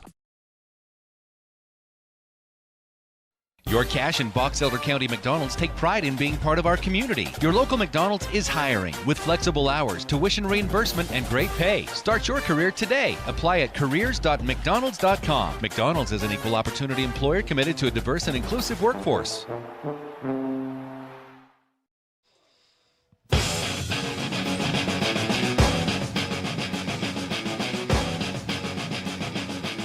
Ridgeline drops this one to Orem on the road, 59-14. Here's what I have for final statistics. Again, very, very unofficially. Ridgeline carries the ball 14 times for 71 yards. Orem carries the ball 22 times for 125 yards. Passing, though, was really interesting. Orem throws the ball 29 times and got 26 of them. It's 90% for 413 yards in the air. Wow. Completions for Ridgeline, 13 of 25 for 274 yards. By the way, that 413 yards in the air for Orem was done by three different quarterbacks. Hansel Fotu had 179 yards in the air. Lance Reynolds in just the first half had 239. And then Oliver Bills just threw a 79-yarder there at the end of the ballgame. So, I mean, we're talking – actually – you know what? Uh-oh. Yeah. Trouble? We got to add that 79. It didn't tally it with the rest of them. 492 yards in the air. 5 bills. Mm-hmm. That's a big game for them passing-wise. So definitely something for Ridgeline to look at and consider. Just listening to off-the-air stuff, tackling was an issue for Ridgeline. Got to make those tackles, and definitely as catches are made, you can't let those guys get extra yards after the catch. You know, as much as so they did. many of their passes were just kind of out to the flats or out on a screen with athletes in space, and then the yards Ionga, after catch. Yeah, Ionga would break it for 30, 40 yards. I mean, they did throw the ball a little bit down the field to – Saleapaga was good. Saleapaga. Asher Young was good. Well, I can get back on these Asher Young receivers. I had Asher and Saleapaga both had about over 100, didn't they? Saleapaga had 132. I guess Ionga was doing a lot of damage to the air as well. Kaue Akana ended up with 126. Wow. Asher Young had 81. Salenbach had 66. Iongi had 75. Hickson out of the backfield had 1 catch for 12. I mean, they had multiple dudes going for big yards in this ball game. So it was pretty much all Orem all the time from the very beginning of this. They scored on at least their first 3 possessions. First 4. Was it 4? 4 for 4. So, yeah, it was before Ridgeline got a stop. It's going to be a quiet bus ride home, I believe, for the Ridgeline team, and they'll try to figure some things out. But now they have 2.5 weeks, right, before their next ball game. The next one won't be until, what did we decide? Or did we decide? Well, 2.5 weeks from, 2 weeks from Friday is, I have it, the 27th. Yep, the 27th. Of October. So the first round of the playoff, it's actually officially a second round, right? Because they get a first round bye. It will be the second round of the playoffs. His first round will be a week from Friday. Yep. The 20th. The 20th. Mm-hmm. They'll play the winner. If they're a 4 seed, they'll play the winner of a 13-20 seed. If they're a 5 seed, they'll play the winner of a 12-19. Is that right? Or am I going or is it a... I don't know. That's why you're the math guy. 12-21. You're the numbers guy, remember? Sure. Yeah, so either way, they get that. They get about 2.5 weeks to try to get on the mend here. And they're going to need it. They're going to need that. They're going to need it as Charlie Booth went out of this game, first play of the game. Cooper Clark went out of this game. Jeff Woodland, who's kind of a backup safety, went out of the ball game as well. A little dinged up. Jackson Lindsay, give him time to recover and heal and possibly make it back for the first that first playoff game, which is the second round. If not that game, I think the quarterfinals for sure if they end up making it that far. I mean, you look at that 13-20 matchup, that's a team in the 4A classification that a 4 seed should handle quite easily. They're not an Orem. They're not a they're not a 4A contender. They're a team that should, by all means, be beaten. And they're going to have to come to Ridgeline to play. We're being asked for a Ridgeline player of the game. Ooh, that's a toughie, man. Question. It's a really tough one right now because nobody really jumps out. Nate was 12 of 23 for 190 yards, averaged 15 per a little more, almost 16 yards per catch or per completion. Do you know, I'm just trying to think of a defensive guy. I know, but you gave up 59 points, man. It's really hard to look at defensive side and true. say there was anybody that you was scored dominant. 14, so Hunter Knighton. Hunter Knighton had 139-yard catch for a touchdown. And who scored the other TD? Crew Jones on a 4-yard run. And he had one. No, his was a catch. I'm sorry.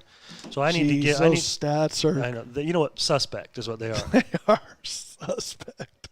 Very suspect. 4-yard run. You had him as a rush. Actually, yeah, I did. Sure did.